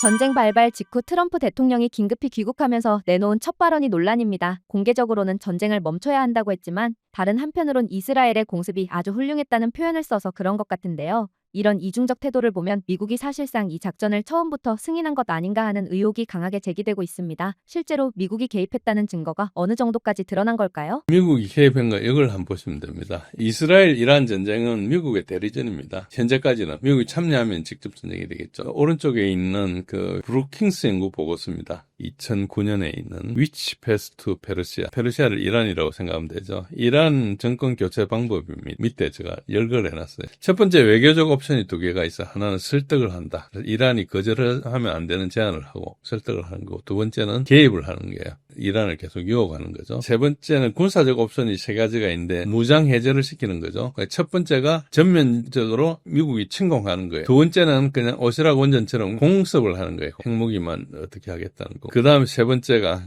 전체 옵션 중에 다섯 번째 옵션인데 비비한테 맡기기. 그때도 이제 네타냐후가 이름이 비비거든요. 벤자민 네타냐후인데 이스라엘의 공격을 허락해주거나 아니면 독려하거나 이걸 한다는 거고, 요 작전을 지금 하고 있는 거예요. 그러니까 이게 2009년도거든요. 2009년도에 이걸 보고서를 냈고, 보고서 만들려면 한 1, 2년 걸려요. 조사도 하고 군사력 평가도 하고 다 했잖아요. 그러니까 한 2006, 7년에 시작했다고 본 거죠. 그러니까 20년 전부터 이걸 한 거예요. 그럼 이 보고서가 이란이 모르겠어요. 알지? 그 다음에 이제 레짐 체인지 옵션이 있어요. 체제를 전복하는데 벨벳 혁명을 일으켜가지고 인민봉기를 시키거나, 그 다음에 반란 선동을 해가지고 이란의 소수계나 야당을 이렇게 하는 거. 지금 전 왕이 팔레비인데 팔레비의 아들을 지금 왕으로 옹립하려고 하고 있죠. 핵공격 이런 거는 핵무기 이건 다 헛소리고 체제 전복을 하려는 겁니다. 여덟 번째 옵션이 쿠데타예요. 체제에 저항하는 군사적 활동을 지원해 군인들이 뒤엎게 하는 거죠. 나머지 마지막 옵션이 이제 봉쇄하는 거죠. 이란을 억제해가지고 수용 불가능한 것을 수용하게 만드는, 굴종시켜가지고 그냥 그렇게 살게 하는 이 옵션인데, 이거대로 하고 있습니다. 미국 같은 나라는 왜 이런 게 필요한가 하니까 여러 가지 노력이 들어가잖아요. 그러니까 누군가 보고서를 써놔야지 이 공감을 하는 거예요. 할지 안 할지는 나중에 선택하는데 그래놓고 안 할 수도 있죠. 어쨌든 그렇게 한 겁니다. 어째 보면은 미국이 개입하냐 안 하냐 이게 다 쉬워고요. 지금도 러우전을 하지만은 러우전이 다 누가 떼줍니까? 미국이 떼주는 거예요. 스타링크 없으면 하루 만에 끝납니다. 근데도 뭐 하면서 자기가 중재자인 척하고 하는 거죠. 어떤 이야기를 해도 패권을 놓지 않기 위해서 이제 하는 미국의 어떤 그런 게 있다고 보시면 돼요. 특히 이번 이스라엘 공습으로 이란 군사 비상사령부를 지휘하던 알리 샤드마니 소장이 사망하면서 전쟁의 강도가 한 단계 더 올라간 것 같습니다. 이런 실질적 손실까지 발생한 상황에서 미국의 개입과 이스라엘의 의도는 어디까지라고 봐야 할까요? 예, 아까 위에 그림도 잠시 있었는데 이런 사람들 죽었죠. 이란 체제 안보 체인 오브 커맨더 지휘 체계라고 보면 되죠. 여기에 지금 나와 있는 둘, 넷, 여섯, 여덟, 13명 사람 중에 둘, 넷, 8명이 죽었어요. 이걸로 보면 엄청난 피해를 입힌 거죠. 리질리언스가 있는 거죠. 지금 이걸 한번 보시면 됩니다. 이게 2001년 9.11이라고 직후에 일주일 내에 미국 국방부에 전쟁 계획을 했는데 7나라하고 5년 동안 전쟁을 한다는 거였어요. 그 계획에 또 연원도 있는데 다음에 기회가 되면 그건 다시 말씀드리겠습니다. 너무 복잡해지니까 잘라서 하는 건 한 70년대부터 이게 와요. 왔는데 어쨌든 90년대 와가지고 이제 이게 되는 거죠. 근데 2001년도 이게 있었는데 그때 7나라가 뭔가 이라크, 시리아, 레바논, 리비아, 소말리아, 수단, 이란입니다. 그때 여기 아프간이 빠져 있지 않습니까? 아프간이 제일 먼저 쳐들어가는 나라 있잖아요. 근데 그거는 이제 이미 진행할 거고 그 다음에 이제 하는 거예요. 그래 지금 다 하고 아프간까지 7나라 하고 아프간에 쫓겨났지만 이란이 지금 마지막 남은 거예요. 아프간에 20년 동안 하다 쫓겨났죠. 이란을 제외하고는 모두 이제 전쟁을 수행했고 정권 교체가 다 됐고 뭐 이런 덕분에 아직까지도 9.11 음모론이 살아있는데 오른쪽에 보면은 9.11 음모론 미국 사람들의 2008년도 의견입니다. 알카에다가 했다가 46%고 미국 정부가 했다가 15%입니다. 뭐 이스라엘이 했다는 이야기도 있어요. 어쨌든 그런데 이걸 잠시 짧좀 한번 보시죠. regime change in Syria. What does it mean? Wesley Clark, the general who headed NATO, yes, went to the Pentagon just after 9/11, and famously he was showed a piece of paper that said we're going to have 7 wars in 5 years, and he was completely dumbfounded. He said, what does this have to do with anything? This is a memo that describes how we're going to take out 7 countries in 5 years, starting with Iraq and then Syria, Lebanon, Libya, Somalia, Sudan, finishing off Iran. He was told that the neocons and the Israelis are going to remake the Middle East. 7 countries. We've been at war in 6 of them now. And I mean, we, the United States, on behalf of Israel, including in Syria. And so what happened in Syria last week was the culmination of a long-term effort by Israel to reshape the Middle East in its image. 예, 이 이야기가 정확합니다. 지금 이걸 미국이 직접 했고 이스라엘 뭐 자기네들도 알아요. 죽을 목숨이라는 거. 그러니까 전쟁 상태라고 늘 생각할 정도로 중동에 대해서 확실하게 하고 있죠. 실제로 최근 보도를 보면 미국의 이지스 구축함들이 지중해에서 이란의 미사일을 요격한 정황이 확인됐다고 하더라고요. 공식 발표에선 미군이 전투에 직접 참여하지 않았다지만 이런 사실상 암묵적 개입은 누가 봐도 미국의 참전으로 해석할 수밖에 없지 않을까요? 당연히 참전이죠. 참전인데 이제 그거를 미국이 스스로 참전이라 할 때는 참전이고 그 전까지는 참전이 아닌 거죠. 언론도 그렇고 다 그렇습니다. 좁은 의미에서 보시지 말고 넓은 의미에서 이거를 큰 그림을 보실 때는 당연히 참전이죠. 기술적인 테크니컬리티에 우리가 너무 몰입할 필요는 없고요. 미국 참전을 한 군사적 이유는 옛날부터 계획되어 있었지만 지금 현재 들어가지 않으면은 이스라엘이 그냥 무너져요. 방공망이 무너지기 때문에. 지금까지도 아까 말씀하신 대로 이란의 미사일을 요격하는 한 축을 미군이 담당하고 있어요. 3가지로 하고 있습니다. 첫 번째는 지중해의 구축함이 SM-3 미사일을 하죠. 홍해의 구축함이 하고 그다음에 사드가 있어요. 사드도 미국 사드가 하고 있습니다. 특히 이란까지 가려면은 이스라엘의 전투기 공격기가 한 400몇 대가 있는데 그 중에서 이스라엘까지 갔다 올 이란까지 갔다 올 정도의 기체가 되는 것은 한 절반이나 절반 좀 안 되는 한 200대 수준으로 알려져 있습니다. 제가 보니까 그 정도 되는 것 같더라고요. I자 붙은 거나 좀 최신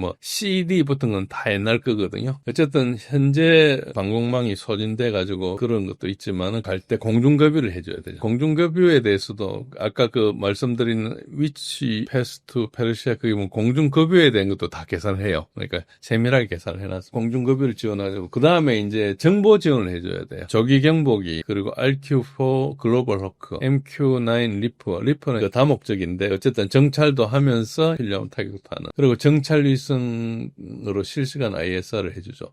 이거는 뭐 가지 않아도 해주는 건데 하고 있어요. 하고 있고 필요하면 가까이 가야 되죠. 나중에 이스라엘의 공군기가 공중급유를 해서 이렇게 가려면 힘드니까 항공모함으로 가가지고 할 수 있죠. 지금 최근에 온 걸 보면은 엊그젠가 이렇게 미국에서 대거 한 20몇 대 공중급유 가가지고 유럽이나 이런 데 있더라고. 유럽에 미군 기지가 되게 많거든요. 그리고 중부사도 있고 유럽사도 있고 뭐 아프리카사는 안 것 같아요. 그 근처에 이렇게 분산해가지고 이제 공중급유가 이란이 원체 이제 그 항공력이 없어서 그런데 아차하면 공중급유를 때릴 수도 있어요. 지상 공격을 할 때 결국은 나중에 레짐 체인지를 하려면은 어떤 식으로 지상군이 들어가야 돼요. 미군이 들어갈 가능성이 되게 크죠. 이때 이제 항공모함이 가가지고 구축함에서도 보통 VLS 수직 발사대에서 토마호크 같은 지상 공격, 랜드 어택 크루즈 미사일 이런 걸 발사해요.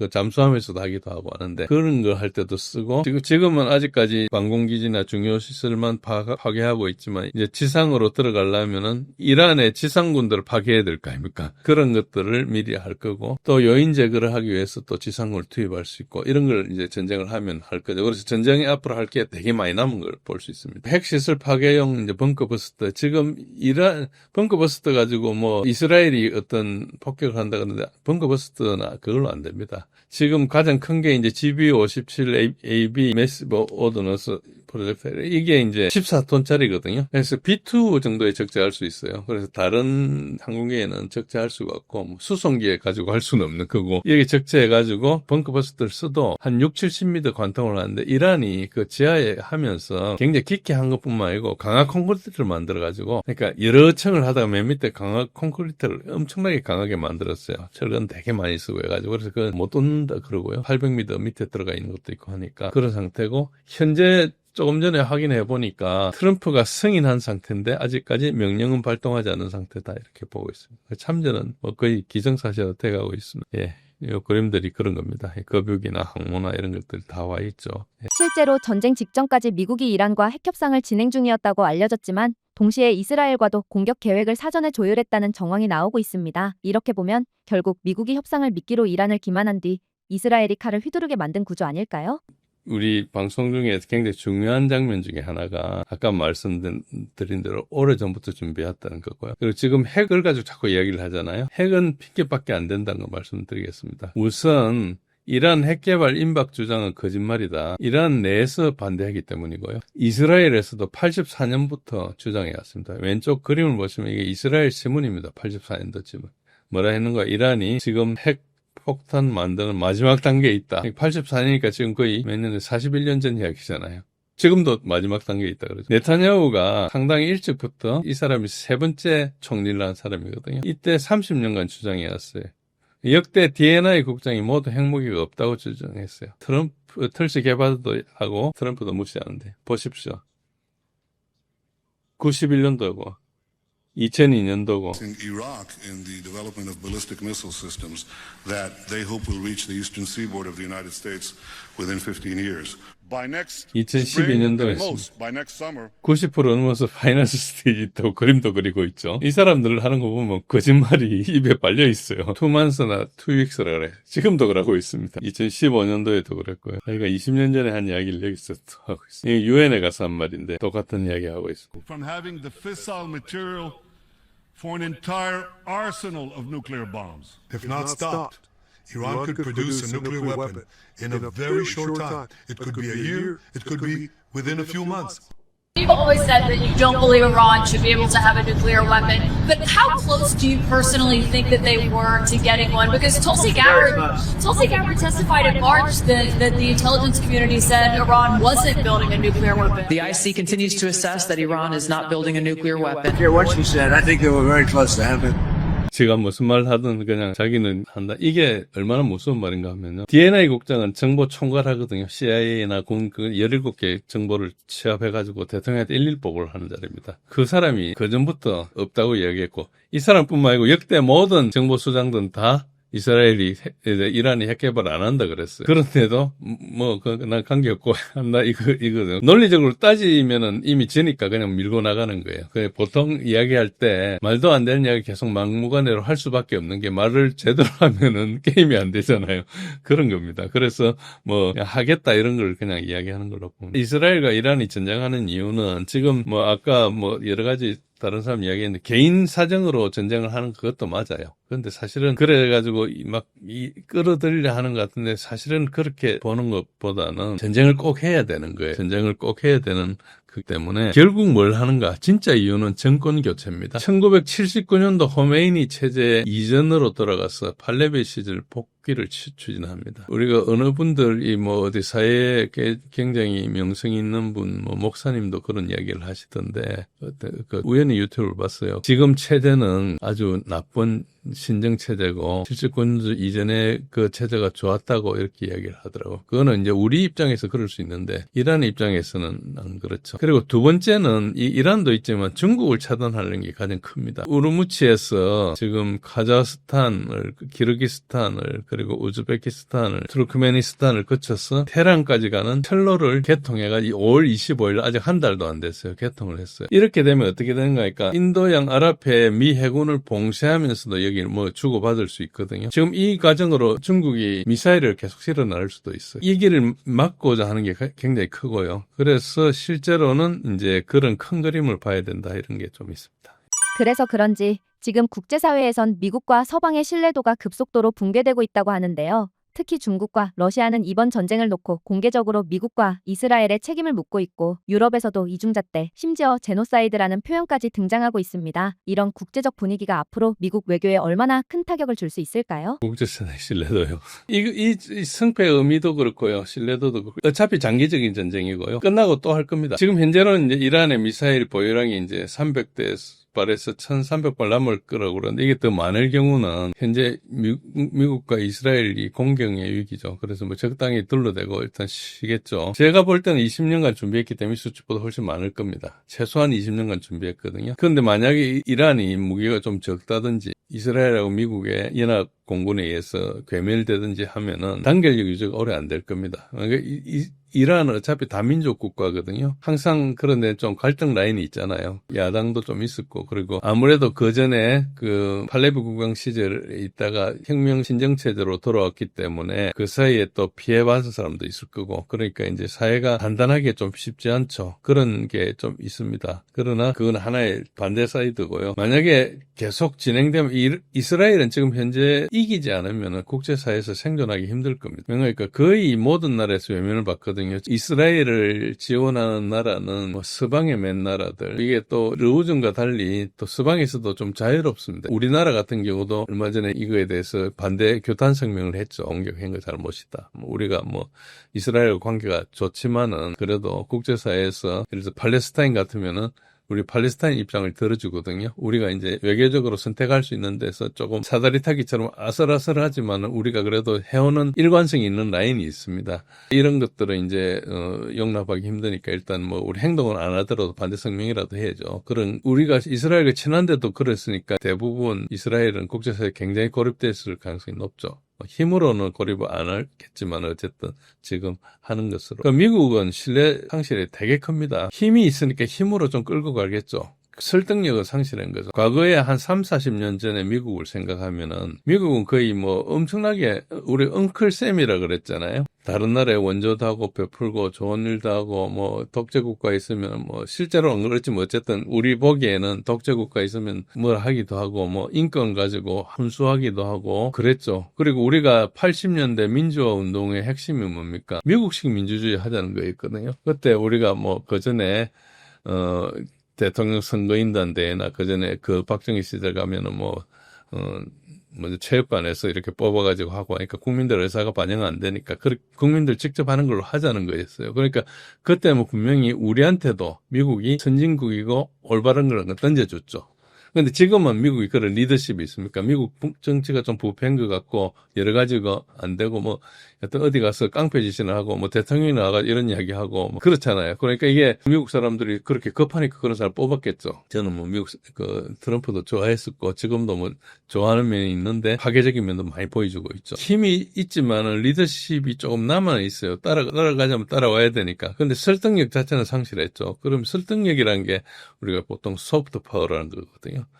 우리가 옛날에 소련이나 그 동구권이 무너질 때 사람들이 뭘 이야기했는가? 코카콜라, 청바지, 햄버거 이걸 이야기했어요. 엄청나게 자유롭고 풍요로운 것 같고 격식이었고 살아가는 그걸 동경했었거든요. 근데 지금은 아무도 그걸 동경하지 않아요. 뭐 그게 유행은 만들었을지 모르지만 거기에 가치를 안 느끼거든요. 그러니까 소프트 파워가 없어진 거예요. 우리가 뭐 중국 같은 나라가 막 부상해도 우리나라는 중국을 잘 아니까 소프트 파워가 없다고 생각하잖아요. 어디 가서 뭐 큰 소리를 치고 어디 가서 전랑 외교하고 이런 사람들이 우리를 설득할 거라고 생각하지 않았죠. 어디 뺏어가고 이런 짓을 하니까. 그리고 대국이라면서 작은 나라 이렇게 우습게 보고 하니까 교양이 없는 거죠. 그런데 만약에 공자 같은 사람들만 있고 성현들이 쫙 깔려있는 나라 같으면 우리가 가면은 가서 발뒤꿈치 들고 이렇게 다닐 거 아닙니까? 그러니까 그런 소프트 파워가 없는 거죠. 그래서 뭐 우리나라는 일본같이 좀 친한 나라는 말을 듣겠지만은 중립에 있거나 옛날에 제3세계거나 제2세계에 있는 그런 글로벌 사우스라는 사람들은 전혀 듣지 않을 겁니다. 그래서 아마 나머지 나라들도 미국이 경제적으로도 힘들고 좀 빚투성이고 유럽도 망가질 거 하니까 조금 있으면 미국에서 탈출할 거예요. 미국이 지금 스슬 풀으니까 우리 눈치 보고 있지 이게 해체되면 탈출한다고 봐야 되는 겁니다. 어떻게 보면 미국이 제국으로서 마지막 전쟁을 할 수도 있어요.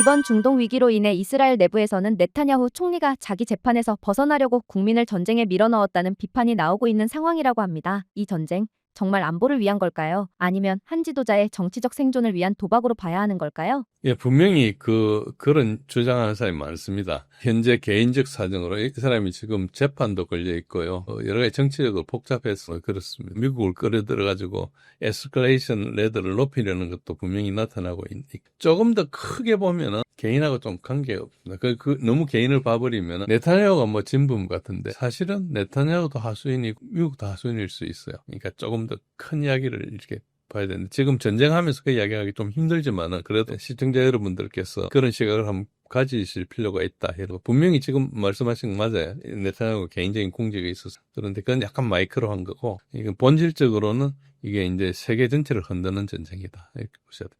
게다가 네타냐후 총리는 미국 내 유대계 로비망을 총동원하고 미국 정부 내부의 강경파까지 움직이며 이란에 대한 전면전을 사실상 촉구하고 있다는 이야기도 나오는데요. 이렇게 되면 실제로 이번 전쟁이 국가 안보보다 정치적 목적이 더 컸던 건 아닌지 궁금합니다. 예, 아까 말씀드린 거 비슷한데요. 실제로는 이게 훨씬 큰 목적이 있기 때문에 그 관점에서 좀 보셔야 된다는 것이고요. 네타냐후에 대해서 개인적인 문제로 전쟁을 이끈다. 그럴 수도 있죠. 그리고 이 사람이 벌써 30몇 년째 이걸 거짓말하고 있잖아요. 그러니까 그거는 이제 거짓말인지 모르고 하는 이야기가 아니거든요. 그러니까 예를 들어서 내가 양심을 가지고 거기서 이야기한다기보다 어떤 더 큰 역할을 위해서 자기가 그렇게 같은 이야기를 반복한다고 봐야죠. 우리가 뭐 개인의 초점을 맞추면 이게 안 될 거라고 저는 생각합니다. 실제로는 뭐 거행 효과가 분명히 있습니다. 뭐 전쟁을 하니까 아무래도 위기가 좀 이렇게 분산되고 하는 효과가 있지만은 더 큰 그림이 있고 그건 좀 이따가 말씀드리겠습니다. 아까 말씀드렸지만 이란의 정권 교체가 지금 가장 큰 목표입니다. 이란 핵은 전혀 상관이 없는 문제예요. 실제로 이란은 핵을 안 하고 있고 그 핵 농축하는 것은 NPT 규정에 의해서 평화적 목적의 핵을 농축하는 게 자유예요. 막을 권한이 없어요. 사찰만 받고 와서 하는 거죠. 800m 깊이 들어가 있는 것도 IAEA 요원들 와 800m 봐서 하는 거잖아요. 그러니까 다 공개했다는 거죠. 핵은 아무 이유가 아니고 이란의 정권을 교체해야 되겠는데 멀쩡하게 교체할 수 없으니까 핵 이야기를 하는 거고. 두 번째는 중국 차단이고. 그래서 이 이야기를 조금 더 하면은 기본적으로 과거에 이란이 1979년 전에 이슬람 혁명이 일어나기 전에는 어떤 일이 있었는가? 이게 거의 영국 식민지처럼 돼 있었어요. 이란이라는 제국을 좀 알아야 되는데 이게 다민족 국가예요. 페르시아이니까 아제르바이잔이니까 쿠르드족 있고 뭐 루르족 있고 이 족속들이 대부분 정착해 오기 전에 유목을 좀 했거든요. 유목을 하다가 정착도 하고 이러니까 이제 사람들이 많이 섞이는 거예요. 정착을 계속하고 있었으면은 뭐 흉년 나거나 전쟁 나지 않은 것들이 있을 건데 이제 발루치 뭐 아랍족도 있고 투르크멘족도 있고 아르메니아, 조지아 뭐 그 옆에 인근에 있는 카스피해 근처에 있는 여러 종족들이 왔다 갔다 했습니다. 그리고 유대인 사회도 있어요. 그게 유대인도 있는데 이게 중동 밖에 있는 최대 유대인 사회고 이스라엘 생기기 훨씬 전에 이스라엘은 국가를 만든 뭐 홍해에서 나와가지고 할 때 그때 이스라엘 유대인들이 지금 있는 거예요. 3,000년에서 어떤 사람 10,000년 됐던 사람도 있어요. 선사시대 때도 있습니다. 실제로 그 사람들 있어요. 딱 봐도 좀 다르게 생겼어요.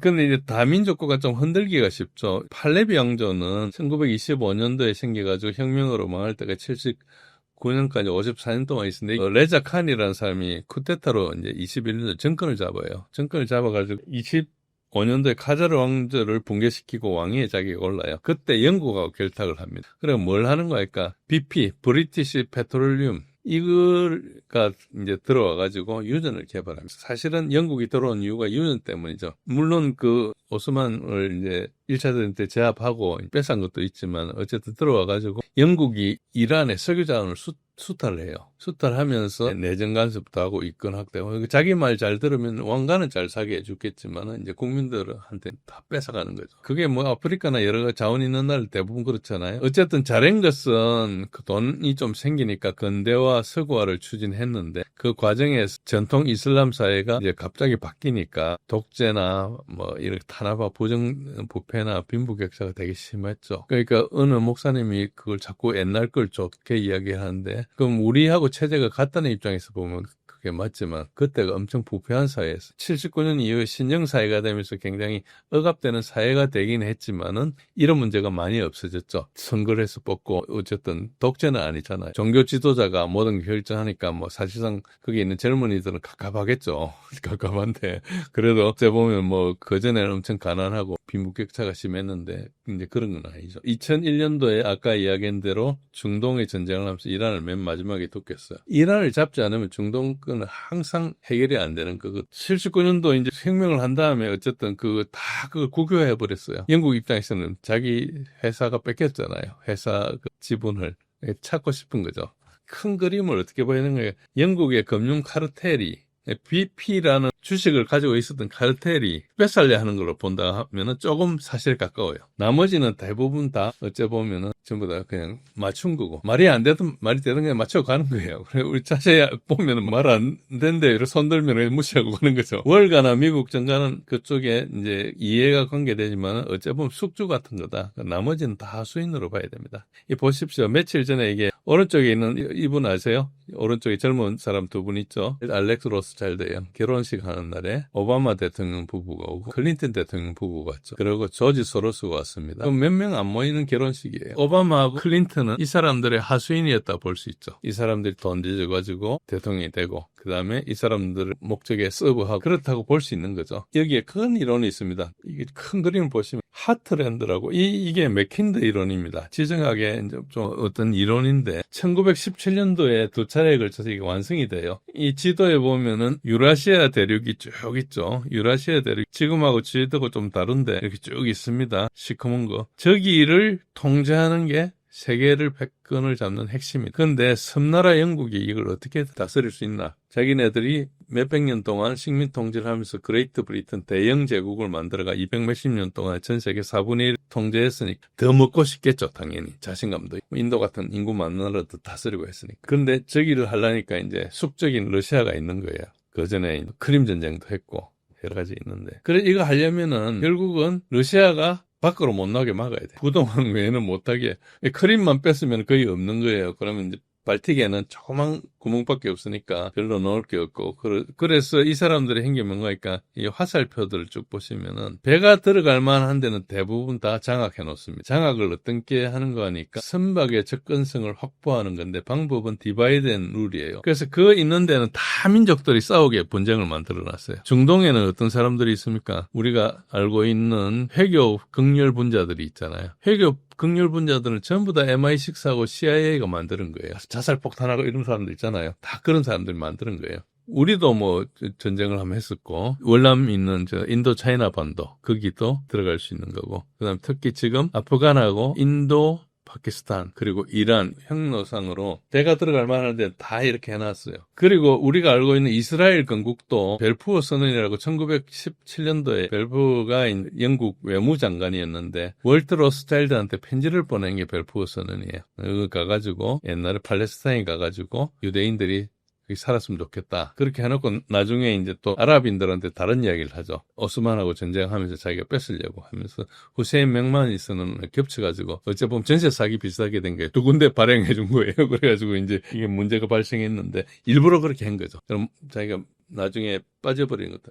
인도, 파키스탄도 해방선언 한 날짜보다 일주일 일찍 빠져버려요. 서로 싸우라고. 그런 식으로 했고, 이스라엘의, 아까 말씀드린 대로, 이스라엘의 인종들이 우리가 알고 있기로는 저기 성경에 나오는 모세가 뭐 어떻게 해가지고, 나중에 요셉이 뭐 어떻게 하고 해가지고, 그런 나라가 알고 있잖아요. 그래서 그 사람들이 고향으로 돌아오는 거라 생각하는데, 실제로 대부분의 유대인들은 유럽 인종이에요. DNA 검사하면 3%만 유대인이에요. 그러니까 이 사람, 대부분의 유대인들이 유럽에서 그때 유대교로 그냥 선택한 거예요. 그냥 자기가 고향이 영국과 전혀 관계없는데 아시케나지 유대인이란 게 이제 정교하고 가톨릭 갈라져가지고 2000년 동안 싸웠잖아요. 그 싸우는 와중에서 이제 서로 뭐 그게 많으니까 자기가 빠지기 위해서 유대교로 그냥 한 거예요. 선택을 누가 했어. 그래가지고 다 유대교 된 거예요.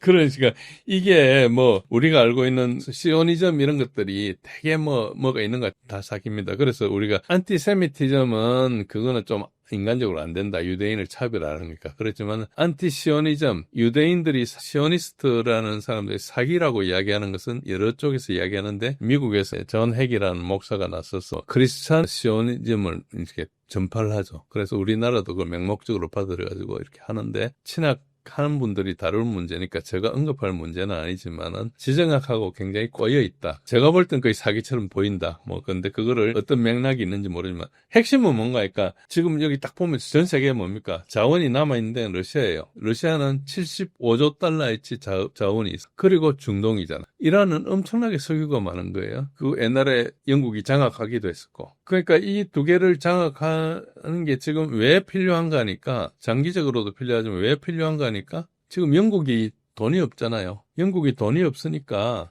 어떻게 해야 됩니까? 영국은 제조업도 없고 금융밖에 없는데 그러니까 뭔가 발행해야 되잖아요. 발행하려면 담보가 있어야 되죠. 그러니까 이것들이 이제 되게 중요해지는 거예요. 그렇지 않으면은 영국은 제국으로 다시 돌아갈 일이 거의 없다. 이렇게 보시면 됩니다. 이게 왜 자꾸 상황이 이렇게 되는 거니까 유럽을 잘 보시면 유럽이 지금 러우전도 그렇지만 그 전부터 굉장히 살기 힘들어졌어요. 근데 러우전 하면서 진짜 고비용 국가가 돼버린 거죠. 그리고 런던은 지금 거의 폭정 상태예요. 약간 표정만 이상하게 잡아가거든요. 근데 영국이 가난한 게 몇 년 이야기가 아니고 21세기부터 되게 가난했어요. 굉장히 못 살고 힘들었는데 영국은 아직 모나키거든요. 왕국이에요. 안 한다 그러지만 왕국에서 투표권 안만 가지고 있어도 영국 수상 이름 대봐라 그러면 지금 생각나는 사람 누가 있습니까? 아마 기억하시면 대처 정도가 있을 거예요. 대처가 그래도 오래 하면서 뭘 좀 하려고 했고 영국병을 고친다 했지. 그 나머지는 그냥 왔다 갔다 하거든요. 그 말은 뭔가 하니까 금융 카르텔이 그냥 하수인을 세운 거예요. 우리끼리 이야기하면 굉장히 쌍놈들이에요. 이야기하는 것도 굉장히 유치하고 저희가 자기도 있고 하겠지만은 그런 상태입니다. 그래서 금융 카르텔이 뼈를 하는데 러시아를 90년대 금융 카르텔 잡았잖아요. 들어가가지고 다 잡았어요. 엘친 시절에 다 빼먹었는데 푸틴이 와가지고 싹 다 다시 돌려줬거든요. 그러니까 푸틴이 와서 어떻게 되냐 98년도인가 99년도인가 모라토리움을 선언했어요. 러시아가. 근데 2000년대 올라가지고 국점 재벌들을 싹 정리를 해요. 그래프를 보시면은 여기 부채 비율이 지금 GDP의 13%입니다. 푸틴이 집권 한 25년 사이에 경제 위기도 있고 온갖 다 있었는데 딱 정리했어요. 근데 EU나 영국이나 이런 데는 경제 정책을 실패해가지고 전반적으로 되게 어렵거든요. 그러면 이제 불만 세력이 나잖아요. 불만 세력이 누굽니까? 옛날에 취직한 사람들은 그래도 직장을 가지고 있어요. 지금 새로 취직하는 사람들은 이제 옛날 사람들이 안 나가니까 갈 자리가 없잖아요. 그럼 청년 실업이 엄청 증가하게 되죠. 청년 실업이 증가한 것은 유럽에 벌써 오래됐어요. 오래됐는데 영국 같은 경우는 더 하죠. 이게 특히 자세민 혁명 이런 거 하면서 대거 중동에 있는 사람이 여러 오거든요. 영국의 남부 버밍엄 이런 데 가면 다 파키스탄 사람들이고요. 되게 그래요. 그렇게 되면서 불만이 높아지니까 프랑스도 그렇고요. 처음에 똘레랑스라 해가지고 그러다가 요즘 되게 어렵거든요. 독일도 마찬가지죠. 불만 세력이 많으면 뭘 해야 됩니까? 이 사람들 전쟁터로 보내면 돼요. 내한테 시비하는 거 다른 나라하고 싸우게 하는 거죠. 그래서 지금 전쟁하는 겁니다. 앞으로도 전쟁할 거고. 지금 러우전에서 이렇게 러시아한테 우크라이나가 당하고 있는데도 계속 전쟁하자 그래요. 그리고 2030년에 전쟁할 거다, 32년에 전쟁할 거다. 없는 돈에 계속 군비 확장하거든요. 그 군비를 확장하면 누가 좋아요? 미국에 있는 방산업체가 좋을 거 아닙니까? 유럽의 방산업체는 영세하니까 하려면 안 될 거고. 그러니까 어째 보면은 세금들이나 이런 것들 다 그 길로 가고 국민들 계속 못 살게 되고 혐오하고 서로 정오하고 전쟁하고 이런 걸 만들어내는 거죠. 특히 이제 우크라이나가 2014년도 유로마이단 하는 걸 보면은 유로마이단을 왜 했는가 하면은 우크라이나 사람들이 그때 2014년도면 이제 소련에서 해방된 지 한 15년 13년 이렇게 되는 때였거든요. 14년이가 23년 이렇게 되는데. 근데 은퇴한 사람 연금을 보니까 우크라이나는 월 $50를 주고 EU 사람들은 $500를 받는 거예요. 그리고 학생들은 학생 장학금이 우크라이나 한 달에 $50니까 EU는 $700를 받아요. 그래서 EU만 가입하면 그렇게 된다고 생각한 거예요, 이 사람들이. 그래서 가입하자고 했는 거예요. 누군가 선동을 한 거죠. 그걸 선동한 사람이 네오나치들을 선동한 겁니다. 그래가지고 정권을 바꿔버렸죠. 그 전에 있던 야누코비치는 어땠가 살려보려고 하는데 IMF하고 협상을 하면서도 너무 가혹한 조건을 요구하니까 그러면 더 힘들겠다 싶어서 망설이고 러시아하고도 이야기하고 이렇게 하는 사이에 러시아하고 같이 이렇게 다시 옛날로 돌아간다는 것이 자기한테 망하게 한다고 알려줘야 되는데 어떻게 선동하는가 하니까 야 EU 가입하면 $500, $700 받는데 왜 못하게 하는 거냐, 우리 대통령이 왜 못하게 하는 거냐, 이렇게 이제 생각하게 하는 거죠. 그래가지고 지금까지 전쟁이 와가지고 지금 몇백만 죽고 그런 겁니다. 이런 메커니즘이 왜 일어나는 거 하니까 자원을 뺏어야 돼요. 자원을 뺏어야 돼요. 누가 자원을 뺏느냐? 금융가가 뺏는 겁니다. 제조업 사람들은 자원 가지고 만들어 팔면 되거든요. 그래서 자꾸 금융 카르텔이고 뭐 음모론이 생기는 거예요. 만약에 그 관계가 맞지 않다면은 그냥 우리 추측에 불과하죠. 추측에 불과하지만은 이게 그냥 자꾸 음모론이 나고 하면은 점잖은 체면에 음모론이나 기웃거리고 그러면 여러분들이 좀 안 맞으니까 멀리 하려 하지만 음모론을 모르면은 해석이 안 됩니다. 요즘 사회에 피싱도 모르고 개인정보 가져가는 것도 모르고 하면 생활이 되겠습니까? 누군가는 훔쳐가고 누군가는 도청하고 누군가는 가져가려는 세력이 있는 거죠. 그걸 경계하는 게 무슨 음모론이에요. 그 자체가.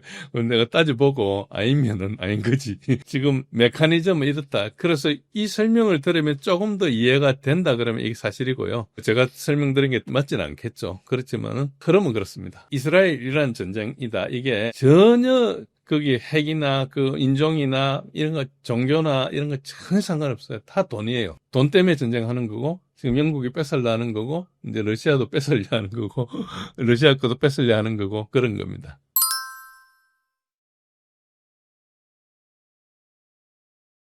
이번 중동 위기로 인해 이스라엘 내부에서는 네타냐후 총리가 자기 재판에서 벗어나려고 국민을 전쟁에 밀어넣었다는 비판이 나오고 있는 상황이라고 합니다. 이 전쟁 정말 안보를 위한 걸까요? 아니면 한 지도자의 정치적 생존을 위한 도박으로 봐야 하는 걸까요? 예, 분명히 개인 문제가 있고요. 많은 사람들이 그 지적을 하고 있습니다. 저도 그 지적이 맞다고 생각하는데 우리는 약간 더 큰 그림에서 봐야 되고요. 지도자가 자기의 정치적 생존을 위해서 도박한다. 이렇게 보는 것은 지도자를 약간 너무 폄하하는 거고 지도자가 자기가 대변해야 될 이익을 위해서 싸운다. 이게 맞는 거죠. 모든 정치인은 자기가 대변해야 될 이익 집단을 위해서 싸운다. 그게 우리나라가 됐든 특별한 계층이 됐든 그걸 위해서 싸우기 때문에 그러면 어느 계층을 대변하느냐 이렇게 이제 봐야 맞는 거고요. 그리고 이제 여러 가지 핵 문제는 아까도 말씀드렸지만 이건 핑계고 본질적인 이유는 이제 돈이고 그런데 문제는 뭔가 하니까 이 일이 가자 문제보다 지금 한 600일 동안 전쟁을 했잖아요. 가자 문제, 웨스트뱅크 문제, 레바논에는 헤즈볼라 문제 이런 문제로 계속 번져댔는데 그걸 하는 과정에서 굉장히 청소적인 문제를 했어요. 그러니까 전쟁 범죄에 엄청 가까운데 그러니까 엄청나게 많은 사람들이 싫어하는 거죠. 근데 싫어하는 사람은 다 힘이 없는 사람들이에요. 그러니까 이제 무시하는 거죠. 그리고 미국 같은 데서도 팔레스타인을 지지하거나 하면은 뭘로 딱지를 붙이는 거니까 안티세미티즘, 반유태주의로 물어붙죠. 반유태주의는 2차 대전 일어나면서 엄청나게 그것 때문에 큰 후유증이 있잖아요. 그러니까 반유태주의에 대해서 반발을 하면은 도덕적으로 낙인이 찍힙니다. 그 이야기하는 사람은 말이 안 되는 거죠. 그런데 가만히 생각하면 80년, 90년 전에 일어난 일이고 그걸 그동안 다 극복을 했고 우리가 뭐 유대인들에 대해서 다 동감도 하고 이렇게 하는데 그렇게 피해봤던 유대인들이 왜 자기가 당한 식으로 하는지 이런 것에 대해서 질문이 다 들잖아요. 근데 그 질문을 못하게 만들어놔. 그게 내러티브전입니다. 주요 언론이나 한계통이나 이런 데서 다 그걸 못하게 막아놓는 거죠. 그러면은 우리가 물어볼 수 있죠. 이 세상에서 지금 반대하면 잡아가거나 안 되는 첫 번째가 누구냐 하면은 미국에 있는 에이펙이라는 데. 유대인의 미국 로비에 대해서 반대하면요. 언론사고 뭐고 제재를 해요. 법적으로도 못하게 해놨어요. 로비는 외국 기업이잖아요. 에이펙을 제외하고 나머지는 다 외국 그 로비 등록을 하고 이렇게 해야 돼요. 우리나라가 워싱턴에 가서 미국한테 로비를 하려면 로비 업체를 만들어가 등록해서 로비를 해야 되는데 그러면은 혹시 우리 이익을 위해서 조정할 수 있잖아요. 그걸 항상 감사 대상이고 걸리면 처벌이에요.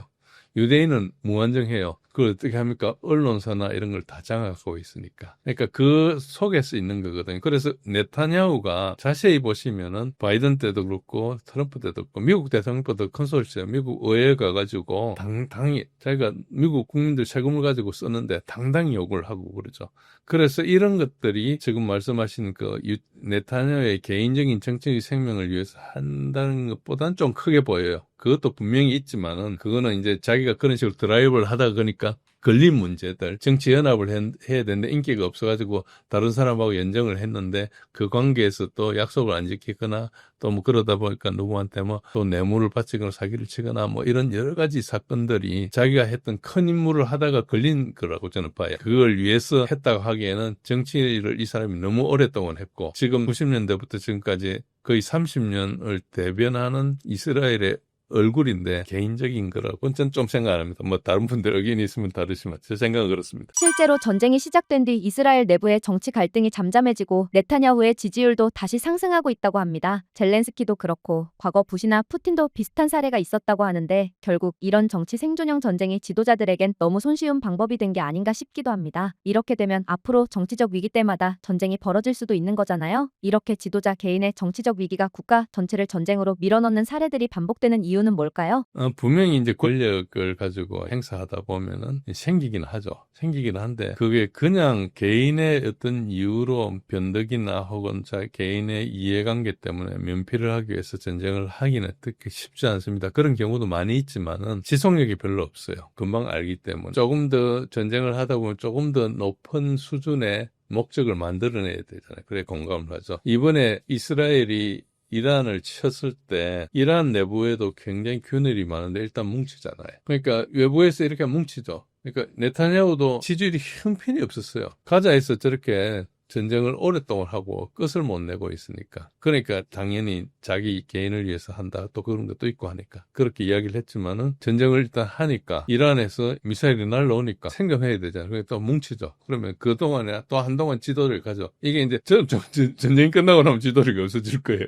그렇지만 그게 이제 유한하고 또 아주 영웅적으로 잘 문제를 극복하면 나아지겠죠. 이란도 이번 전쟁으로 국민이 오히려 하메네이 체제 아래 결속되는 효과가 생겼다고 합니다. 사실 최근까지 이란 내부에선 히잡 문제부터 경제난까지 반정부 시위가 끊이지 않았는데요. 전쟁이 오히려 무너져 가던 이란의 내부 갈등을 봉합해준 셈이 됐습니다. 이런 상황을 보면 결국 지도자들이 전쟁이라는 도구를 써서 국민을 통제하는 방법을 너무 잘 알게 된 게 아닌가 라는 생각까지 드는데 실제로 이란 내부 분위기가 완전히 바뀐 게 맞는 걸까요? 이란 내부는 사기가 좀 힘듭니다. 왜냐하면 우리가 좋게 말해서 뭐 혁명이고 신정이고 하지만 사람들이 그 어려운 것은 잘 몰라요. 그것보다 잘 먹고 잘 살면 다 좋아해요. 잘 먹고 잘 살면 그 다음 순서에 욕구가 생기잖아요. 그럼 그 다음 욕구를 이제 내보고 잘 먹고 잘 살게 해준 저 못난 대통령이 좋았는데 이제 잘 먹고 잘 사니까 이제 대통령 미남을 뽑고 싶다든지 뭐 이런 게 욕구가 생기는 거죠. 그런데 지금 현재는 이란이 엄청 못 사는 사회는 아닌데 분명히 통제된 사회죠. 아무래도 종교적으로 이렇게 엄숙하게 지내야 되고, 뭐, 실제로 이란에 통제는 안 해요. 여자들도 집에서 청바지 입고 다니고, 이게 종교 재판에 걸리면은 종교경찰도 당하지만, 그거 실제로 안 해요. 그러니까 서로 어느 정도까지 세속사회 요소를 도입하고 있지만, 그러나 종교 사회는 아무래도 통제 사회니까 특히 젊은 사람들은 인기가 없죠. 몇몇 열성파를 빼놓고 인기가 없기 때문에 뭐 이게 되게 어려운데 막상 전쟁이 딱 일어나니까 이때까지 우리한테 했던 이야기가 맞구나라는 게 외부에서 우리를 공격하려고 우리 체제를 무너뜨리려 하는구나 생각을 하면은 많은 사람들이 그러면 그 동조를 하는 거죠. 그래서 이게 전쟁이 일어나면 체제가 망가지려면은 되게 먹고 살기 힘들어야 돼요. 생존 레벨이 굉장히 떨어지면은 생존을 위해서 이제 다 잊어버리는데 그렇지 않은 상황에서는 아마 서로 결속 효과가 있겠죠. 전쟁 끝나고 나면 그 다음 문제가 되겠죠. 그렇게 봅니다. 그런데 온라인상에선 공습 경보를 축제처럼 즐긴다거나 트럼프의 발언에 따라 탈출 러시가 벌어진다는 상반된 주장도 나옵니다. 이런 평가의 온도차, 실제로는 어떻게 보세요? 예, 사실입니다. 이스라엘이 이란에 공습한 것에 대해서는 전부 다 이제 피하기 바쁘지만 이스라엘에서는 그 영상을 보고 다들 좋아하죠. 자기네들의 숙적이었으니까. 이란에서 미사일을 쏘았을 때 여러 좋아하는 반응이 있죠. 첫 번째, 헤즈볼라가 있는, 여기 한번 보시죠. 헤즈볼라가 있는 레바논, 남쪽 레바논에서 미사일 날아가는데 막 연주하고 날리고 좀 고급 레스토랑 같은데 엄청 신나는 이야기를 하고요. 얼마 전에 가자 지구에 있는 사람의 유일한 팬이라고 할까요? 이 사람들이 후티 반군이었거든요. 예멘에. 후티 반군은 여기 보시면은 큰 광장 같은 데 모여가지고 전광판 넣고 축구 보듯이 축구장 같기도 하고 뭐 엄청나게 큰 광장입니다. 여기 모여가지고 이스라엘한테 이란이 폭격하는데 그 터지는 장면을 중계 봐가면서 박수치고 이렇게 하고 있습니다. 그러니까 이게 전쟁을 오래 하면서 얼마나 그 감정이 쌓이겠어요. 이거는 누가 조장하다기보다 인간의 기본적인 감정이죠. 이 사회에서 살아가니까. 그리고 탈출 러시는 테란을 때리겠다 하니까, 이제, 그게, 테란이 거의 한 1000만 명, 우리 서울하고 거의 비슷한 한 900만 명 사는 도시거든요. 일단 생존해야 되니까 나가는 거죠. 나가고, 뭐, 그 안에 지킬 사람은 지키고 하는데, 미국에서 뭐 때리지 안 때릴지 모르는 심리적인 거죠. 이렇게 이제 뭐, 놓고 하는 것같다고 봅니다. 또 다른 우려는 이란이 실제로 핵을 보유하게 되면 사우디아라비아를 비롯한 중동 여러 나라가 연쇄적으로 핵무장에 나설 수 있다는 겁니다. 빈살만 왕세자도 이란이 핵을 갖는 순간 우리도 핵을 가질 것이라고 했는데요. 그렇다면 이제는 중동 전역에서 핵 확산을 막는 게 거의 불가능한 상황으로 가고 있다고 봐야 하는 걸까요? 아닙니다. 핵 확산은 뜻대로 그렇게 되는 건 아닙니다. 그러니까 분명히 그 우려는 있지만은요. 우리가 NPT 체제가 있고 NPT 체제에 P5라고 있습니다. 이제 그 안보리 상임이사국 같은데 이제 퍼머넌트 5라 해서 이 사람들의 핵은 다 인정해주고 나머지 인정해주지 않는데 인도, 파키스탄, 이스라엘 그리고 북한 아직까지 인정을 안 해줬어요. 이스라엘도 공식적으로 인정을 안 해줬어요. 이란, 인도와 파키스탄을 가지고 있는 건데 지금 넘어가는 거. 그러니까 이게 9나라가 되는 거죠. 그래서 핵을 가지고려고 분명히 할 거예요. 이스라엘이 핵을 가지고 있기 때문에 이번에 IAEA가 하는 짓이나 여러 가지를 봤을 때 이란은 핵 가지려고 안 했는데 핵이 없으니까 이렇게 공격하는구나 생각할 거 아닙니까? 이란뿐만 아니고 많은 사람들이 그렇게 동감할 겁니다. 그럼 가질 수 있으면 가지려 하겠죠. 이란이 가지면 사우디가 가지는 건 막을 수는 없어요. 왜냐니까 사우디가 굉장히 힘이 강한데 이란하고 적대 관계니까 그럴 수 있죠. 그 경우는 북한하고 한국, 일본도 적용되는 거. 이때까지 우리 육자회담 같은 거 하면서 계속 기다려왔는데 지금 러시아하고 이렇게 되면서 다 팽개치고 있잖아요. 다 팽개치고 있고 트럼프가 김정은한테 만나자고 편지를 보냈는데 편지 접수를 거부해버렸잖아요. 벌써 이제 이 라인이 갈라지기는 하고 있죠. 그러나 이거는 생각보다 그렇게 쉽게 떨어지는 건 아니고 특히 이제 이란은 평화적으로 핵 사용하는데도 불구하고 제재를 한 거고 그러니까 이제 이 문제가 엄청나게 커지기는 커질 거예요. 그러니까 명부상으로 이제 안 되기 때문에 뭔가 정리를 하긴 해야 될 겁니다. 어느 시점에 가가지고 그건 뭐 실수였다든지 이런 선언을 하고 앞으로 잘하겠다 이렇게 하지 않으면은 체제가 좀 흔들릴 공산이 좀 크고 북한도 가능했던 것은 통제사였기 때문에 가능했거든요. 담치놓고 통제사를 하면 이제 앞으로 해도 누구도 못 오는 거죠. 그렇게 되는 사회에서는 확산이 될 공산이 좀 크죠. 그러나 그렇지 않고 핵을 가지는 것은 일반적으로 큰 의미가 없죠. 그런데 이제 지금같이 이런 이란이나 이런 경우는 이스라엘은 핵을 가졌는데 NPT도 아닌데 아무 이야기도 안 하고 이란은 핵을 안 가지고 있으면서 IAEA에 가입하고 NPT에 가입해가 매일매일 사찰을 받고 하는데도 그 정보를 빼가지고 암살시키게 이스라엘한테 준 겁니다. 이것들은 사람들이 그냥 넘어가지는 않죠. 전쟁이니까 뭐 그걸 그냥 지금 누가 다 쓰지는 않지만 그걸 다 정리해서 책임을 요구할 겁니다. 그래서 뭐 국제사회가 아직도 정글이 아니고 살아있다면은 그 문제는 해결될 거고 지금처럼 미국이 정신이 없이 나가는 상황 같으면은 이제 저게 유지가 안 될 가능성도 있죠. 그러면 이제 만인이 핵을 보유하는 시대가 올 수도 있어요. 그건 아직은 멀은 것 같고요. 이런 상황이 오래 지속되면 이스라엘은 결국 버티는 것이 매우 어려울 텐데요. 3,570억 달러의 빚이 있고 매일 막대한 방공 욕격 비용까지 부담하고 있어서 더욱 어려울 것으로 보입니다. 결국 내부 여론도 전쟁을 끝내라는 쪽으로 돌아서고 있는 상황인데요. 이스라엘이 지금처럼 무리한 군사행동을 계속할 수 있는 경제적, 정치적 여력이 실제로 있다고 봐야 하는 건가요? 이스라엘이 국가적으로 이걸 선택해서 하는 거라면은 지금 말씀이 맞아요. 근데 아까 말씀대로 뭔가의 이익을 대변하기 때문에 무리를 한다고 보는 거죠. 이스라엘은 국가의 전몽이 걸려있지만 또 이스라엘 사람들은 대부분 이주국자예요. 이스라엘에 있는 사람 한 20%가 러시아 출신이고요. 뉴저지에서 온 사람도 되게 많고요. 뭐 뉴욕에서 온 사람.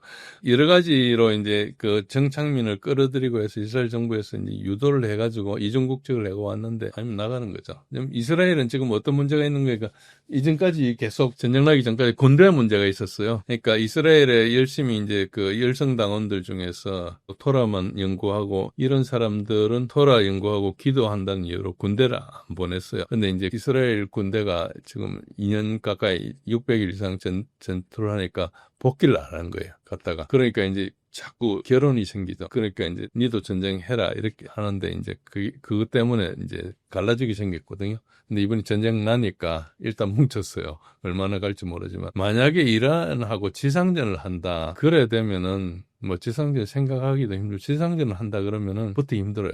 특히 그 안에서 이제 인종분리 정책이나 이런 아파트헤이드를 써가지고 팔레스타인 사람들은 국민이지만 국민이 아닌 상태거든요. 군대는 이스라엘 사람들만 가잖아요. 그러면은 그 이스라엘 사람만 따지면은 한 1,000만도 안 돼요. 900만인가 이렇게밖에 안 돼요. 그 여기는 8,600만이잖아요. 그러니까 뭐 지상전 이런 거 생각하기 힘들죠. 어떻게 할지는 모르지만은 여러 나라를 거쳐야 되고 그 나라들도 갈수록 이제 계속 반미가 생기니까 되게 힘들 거예요. 그래서 저는 미국도 그렇고 이스라엘도 그렇고 잘못하면 이걸로 나라 끝장날 수도 있다 생각해요. 그때까지 안 가겠지만 너무 심하고 미국의 상원의원 80여 명이 이스라엘 편에 이렇게 이번에 우리 이스라엘 편에 선언하고 그랬잖아요. 그러니까 너무 어째 보면 그 사람들 다 이해관계만 대변할 뿐이지 국민들 생각 안 하는 거죠. 결국 기술적으로 보면 이란의 지하 핵시설을 제거할 확실한 수단도 없고 이스라엘도 장기전을 버틸 수 없는 상황인 것 같습니다. 하지만 양측의 리더들은 여전히 강경 대응을 계속 주장하고 있는데요. 이 상황에서 국제사회가 전쟁을 멈추게 할 수 있는 현실적인 방법이 있다고 보시나요? 아니면 이 갈등이 양국이 모두 파국을 맞이할 때까지 이어질 수밖에 없는 건가요? 파국으로 가게 하겠습니까? 일단 이란은 지금 목표가 생존이 목표고요. 이란의 정권 교체가 목표거든요.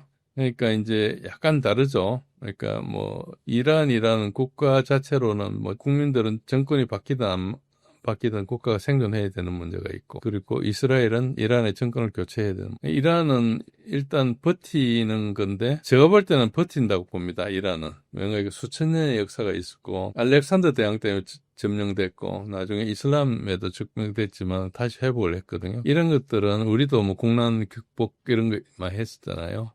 근데 버티는 것은 버틴 이력이 있으면 잘 버티고요. 이스라엘은 의외로 국가 경험이 없어요. 이스라엘 혹시 아실지 모르지만 아직도 헌법이 없어요. 이스라엘은. 병력 문제도 아까처럼 복잡하고요. 국가 생존을 미국에 의존하고 있어요. 단기전 수행 경험이 이번이 처음이고 대부분 단기전이 있고 이렇게 하니까 이란은 이스라엘 상대로 소모전을 벌일 겁니다. 그러면 이스라엘이 그 장기전 상황에서 버틸 수 있을까? 이스라엘이 지금 이란이 얼마나 에너지를 가지고 있는지 모르지만은 만약에 미국이 이라크나 이런 데처럼 쳐들어가잖아요. 아프간처럼 쳐들어간다 치면은 아마 한 100배 힘들 거예요. 한 100년 전쟁을 하려고 생각해야 될 거예요. 그러니까 이란은 이라크는 훨씬 적은 나라인데도 지금 제대로 안 됐잖아요. 아프간도 마찬가지고. 이란이 저력이 있기 때문에 쉽지가 않고. 그 이스라엘은 지금 최대 위기예요. 그러니까 장기전을 해본 적 하나도 없거든요. 그리고 벌써 미사일만 몇 번 주고받았는데 벌써 지금 나라가 다 부서졌잖아요. 그렇지만은 미국은 이미 과도하게 이스라엘 지원하고 있고 그게 버팀목이 될 거기 때문에 버티기는 미국이 하겠죠. 그렇지만은 이미 큰 신뢰도를 잃었거든요. 국제사회에서 누구나 쳐다보는 일에 이야기했기 때문에 옛날에 존경했지만 지금은 지나가는 애들도 트럼프를 사람 취급 안 하는 식으로 이렇게 돼가고 있는 거예요. 뭐 자기가 꼭 개인적인 이야기 때문에 한 게 아니고 이해관계가 걸렸겠지만 너무나 국제 질서나 이런 거 이야기하지 않고 그걸 러우전 이런 거 하면서도 그렇고 러시아도 협상이 안 되는 이유가 다른 게 아니고 믿을 수가 없어요. 협상이 안 되는 거예요. 지금 이란에 대해서 JCPOA라는 걸 오바마 대통령이 맺었는데 그걸 파기하고 나왔잖아요. 그럼 또 협상을 또 맺어봐야 또 파기하고 나오면 그만이잖아요. 그러니까 이 행태가 한두 번 하고 끝나는 거죠. 우리가 아까 뭐 피싱 한두 번 당하면 그다음부터 안 속잖아요. 신뢰라는 거 한 번 무너지면은 그다음에 이제 안 속거든요. 일단 기본적으로 거짓말 한다 생각하고 그다음에 이제 혹시 참말이 있을 수 있나 이렇게 보는 거기 때문에 우리가 다 참말 한다 이렇게 생각 안 하죠. 네.